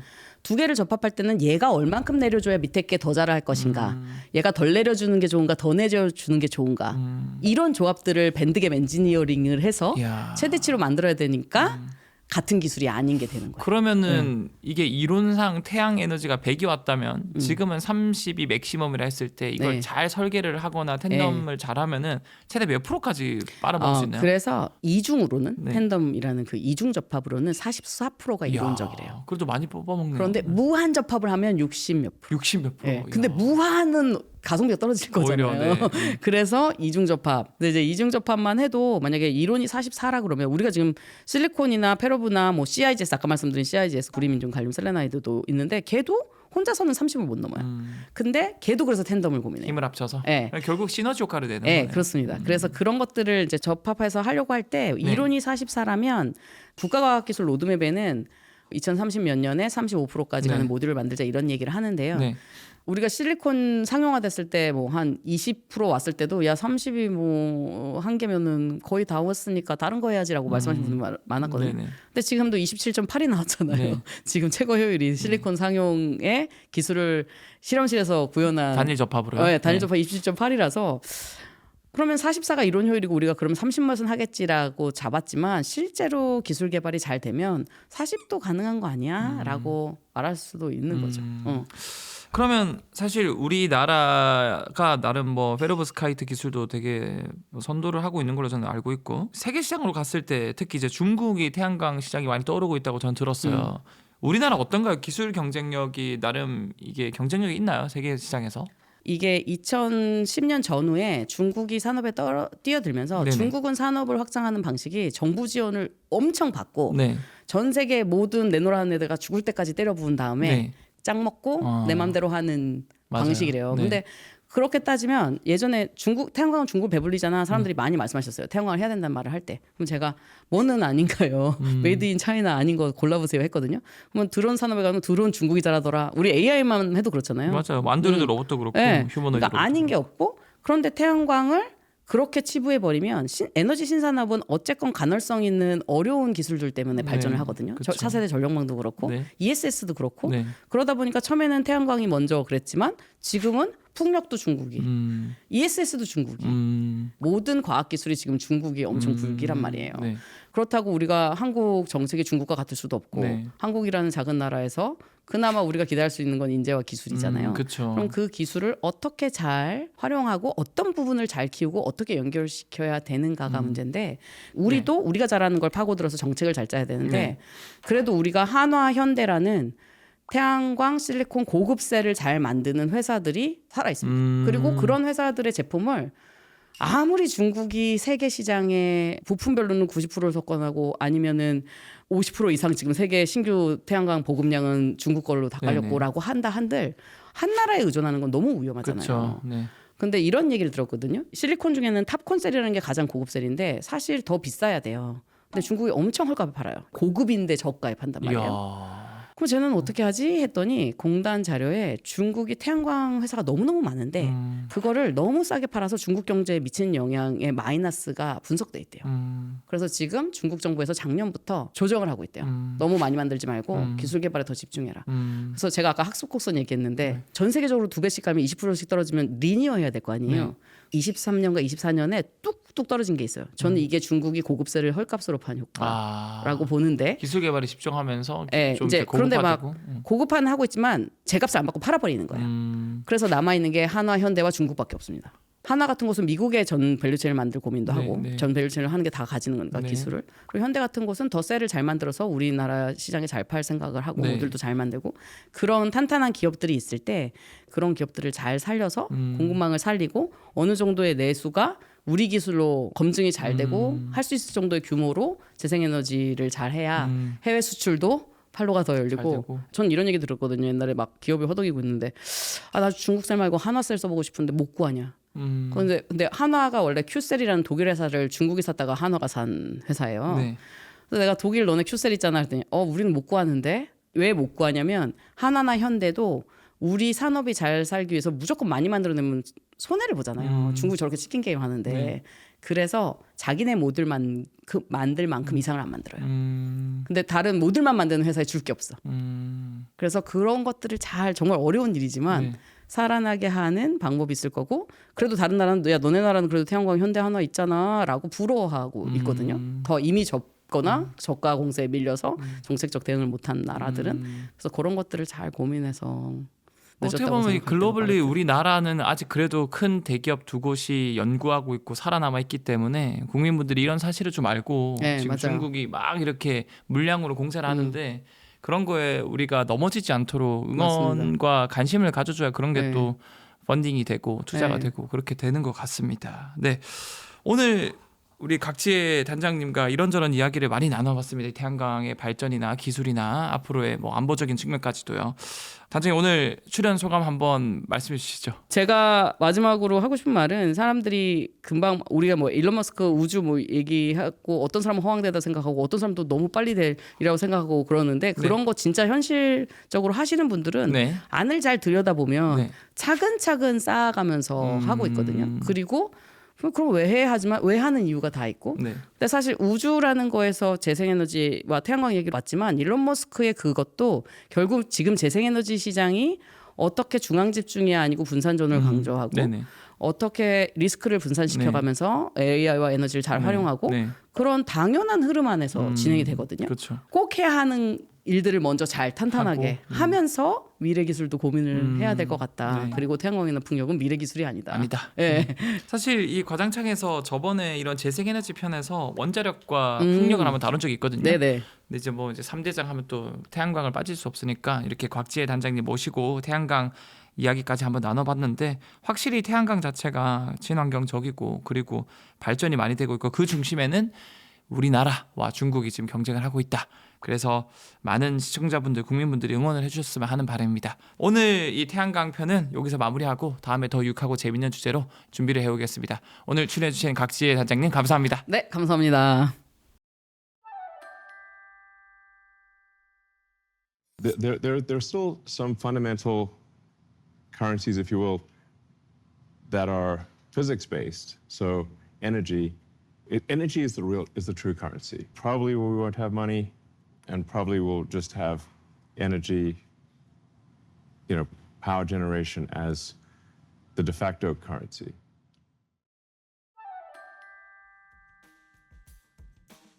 2025년 11월 전 세계 테크 업계를 뒤흔든 사건이 있었습니다. 테슬라로 전기차 혁명을, 스페이스X로 우주 운송 혁명을 일으킨 일론 머스크. 이제 세 번째 거대한 파도를 준비하고 있습니다. 바로 우주 기반 AI 데이터 센터입니다. 그리고 이 거대한 계획에 자금을 대기 위해 그동안 비상장을 고집해왔던 스페이스X가 드디어 상장 카드를 꺼내들었습니다. 평가액만 무려 8천억 달러. 하지만 이것은 단순한 주식시장의 뉴스가 아닙니다. 이것은 인류가 에너지를 생산하고 AI를 구동하는 방식 자체를 송두리째 바꾸려는 거대한 도박의 시작입니다. 일론 머스크가 그리는 테라와트급 우주 AI 프로젝트의 실체는 무엇인지, 이것이 왜 미래에너지 패권의 핵심이 되는지 한번 알아보겠습니다. 일론 머스크는 수년간 스페이스X의 상장을 미뤄왔습니다. 화성에 갈 때까지는 외부 주주의 간섭을 받지 않겠다는 것이 그의 철학이었습니다. 하지만 2025년 말 상황이 급변했습니다. 시장에서는 스페이스X, 특히 그 중에서도 스타링크 부문의 가치를 약 8천억 달러, 우리 돈으로 1,000조 원이 넘는 금액으로 평가하고 있습니다. 상장을 통해 조달하려는 막대한 현금, 그 목적은 단순히 로켓을 몇 개 더 만드는 수준이 아닙니다. 현재 AI 발전 속도는 지구상의 전력망 확충 속도를 아득히 앞지르고 있습니다. 머스크는 깨달았습니다. AGI를 실현하기 위한 컴퓨팅 파워를 지구 안에서만 해결하려다간 규제와 에너지 부족으로 인해 필연적으로 병목 현상에 부딪힐 수밖에 없다는 것을요. 일론 머스크는 이 한계를 돌파하기 위해 막대한 자본이 필요해졌고 결국 자신의 원칙을 수정하면서까지 시장의 문을 두드린 것입니다. 이번 상장은 화성 이주를 위한 자금줄인 동시에 지구 궤도를 거대한 AI 두뇌로 만들기 위한 계획이 담겨 있습니다. 단기 전략의 핵심은 바로 스타링크 V3입니다. 지금까지의 스타링크가 단순히 인터넷을 연결해주는 공유기 역할이었다면 V3는 우주에 떠있는 서버실입니다. 기존 통신 모듈 옆에 고성능 AI 추론칩을 탑재하여 데이터가 지상으로 내려갔다 다시 올라오는 시간을 없앴습니다. 이것을 궤도 엣지 컴퓨팅이라고 부릅니다. 우주 데이터 센터에는 두 가지 핵심 요소가 있습니다. 첫째는 냉각 문제입니다. 많은 사람들이 간과하고 있는데 우주는 영하 270도니까 냉각이 필요 없을 것이라고 생각합니다. 하지만 사실은 정반대입니다. 지상 데이터 센터는 공기나 물로 열을 빠르게 식힐 수 있지만 우주는 진공 상태라 열이 빠져나가기 매우 어렵습니다. 마치 보온병처럼 열이 갇히는 환경이죠. 오직 복사로만 열을 방출할 수 있어서 거대한 라디에이터가 반드시 필요합니다. 이 라디에이터의 무게와 설계가 가장 큰 기술적 도전 과제입니다. 둘째, 압도적인 태양광 에너지입니다. 한국항공우주연구원 데이터에 따르면 우주에서는 1제곱미터당 1.36kW의 태양광 에너지를 받지만 지상에서는 대기권의 흡수와 반사로 인해 0.4kW에 불과합니다. 같은 크기의 태양광 패널이라도 우주에서는 지상보다 약 3.4배 더 강한 에너지를 받습니다. 게다가 지상의 태양광 패널은 먼지, 오염물질, 새똥 등으로 표면이 더러워져서 성능이 계속 떨어지지만 우주에서는 이런 물리적 오염이 전혀 없습니다. 여기에 밤낮 구분이 없고 구름이나 날씨의 영향을 받지 않아서 24시간 내내 발전이 가능합니다. 결과적으로 연간 총 발전량은 지상 대비 약 7배에서 10배까지 높아집니다. 이것이 바로 머스크가 우주를 AI의 전력원으로 선택한 핵심 이유입니다. 물론 방사선 문제나 유지 보수의 어려움 같은 기술적 난관이 있습니다. 하지만 스페이스X는 이미 1만 개가 넘는 위성을 쏘아 올리며 소모품으로서의 위성 개념을 정립했습니다. 고장나면 수리하는 게 아니라 그냥 새 것을 쏘아 올려 대체하면 그만이라는 식이죠. 스타쉽의 압도적인 수송 능력이 있기에 가능한 전략입니다. 하지만 지구 저궤도는 시작일 뿐입니다. 머스크의 진짜 야망은 달에 있습니다. 장기 전략의 핵심은 달 표면을 거대한 위성 공장이자 데이터 센터 허브로 만드는 것입니다. 달에는 대기가 없어서 태양광 효율이 극도로 높고 반도체의 원료가 되는 규소가 지천에 널려 있습니다. 지구에서 무거운 자재를 실어 나르는 대신 달의 자원을 이용해 현지에서 태양광 패널과 서버렉을 찍어내겠다는 구상입니다. 이것은 아직 비전 단계이지만 실현된다면 스페이스X는 달 표면에서 상당한 수준의 자급자족 생산 체계를 갖추게 될 겁니다. 또한 달에서 위성을 쏘아 올리는 충격적인 기술이 바로 전자기 레일건입니다. 달은 중력이 지구의 6분의 1밖에 되지 않고 공기 저항이 없습니다. 값비싼 로켓 연료 없이 전자기력을 이용한 레일건만으로 생산된 물자를 궤도로 쏘아 올릴 수 있습니다. 이 모든 인프라가 완성되면 목표는 100테라와트급 AI 컴퓨팅 파워 확보입니다. 현재 인류 전체가 생산하는 전력이 약 20테라와트 수준인 것을 감안하면 이는 상상을 초월하는 수치입니다. 지구 환경을 파괴하지 않고 오직 우주 공간에서 인류 전체 에너지의 5배에 달하는 에너지를 AI 연산에만 쏟아붓겠다는 것. 이것이 바로 머스크가 꿈꾸는 특이점의 물리적 기반입니다. 그렇다면 우주에서 생산된 전력을 지구로 보낼 수는 없을까요? 현실적인 방법으로는 우주 태양광 발전 기술이 등장합니다. 마이크로파나 레이저를 이용해서 우주에서 생산한 전력을 지구로 무선 전송하는 기술입니다. 과거에는 공상과학 취급을 받았지만 스페이스X는 1km 거리의 무선 전력 전송에 성공하며 가능성을 입증했습니다. 물론 한계는 여전합니다. 대기권을 통과할 때의 에너지 손실, 그리고 강력한 에너지 빔이 생태계에 미칠 수 있는 영향 등 해결해야 할 과제가 산더미입니다. 하지만 머스크는 물리적으로 불가능하지 않다면 단지 공학적인 문제일 뿐이라고 일축합니다. 만약 이 기술이 상용화된다면 스페이스X는 단순한 운송 회사를 넘어 지구상의 그 어떤 에너지 기업도 넘볼 수 없는 우주 전력 공사가 될 것입니다. 미래학자들은 곧 데이터가 아니라 에너지가 AI 패권을 결정할 거라고 예견합니다. 아무리 좋은 알고리즘이 있어도 그것을 돌릴 전기가 없으면 고철덩어리에 불과하니까요. 이런 상황에서 스페이스X의 전략은 무섭도록 정교합니다. 지구의 좁은 땅덩어리와 환경 규제에서 벗어나 우주라는 무한한 에너지원을 독점하겠다는 시도입니다. 이는 미래 권력 구조의 재편을 의미합니다. 과거 석유를 지배한 자가 세계를 지배했듯 미래에는 궤도상의 컴퓨팅 파워와 에너지를 쥔 자가 AI 시대를 지배하게 될 겁니다. 일론 머스크는 지금 그 왕좌를 향해 가장 먼저 깃발을 꽂으러 가고 있는 겁니다. 물론 경쟁자들도 가만히 있지는 않습니다. 아마존의 제프 베이조스는 프로젝트 카이퍼를 통해 스페이스X를 맹추격하고 있고, 구글 역시 위성 스타트업들의 천문학적인 투자를 단행하며 우주 데이터 센터 기술을 확보하고 있습니다. 하지만 격차는 큽니다. 스페이스X는 이미 자체 발사체를 보유하고 있다는 압도적인 이점이 있습니다. 아마존이나 구글이 서버를 우주로 보내려면 결국 남의 로켓을 빌려 타거나 천문학적인 운송비를 지불해야 합니다. 반면 스페이스X는 원가에 가까운 비용으로 인프라를 구축할 수 있죠. 현재로서는 스페이스X가 우주 AI라는 새로운 리그에서 리그 자체를 소유한 구단주처럼 보입니다.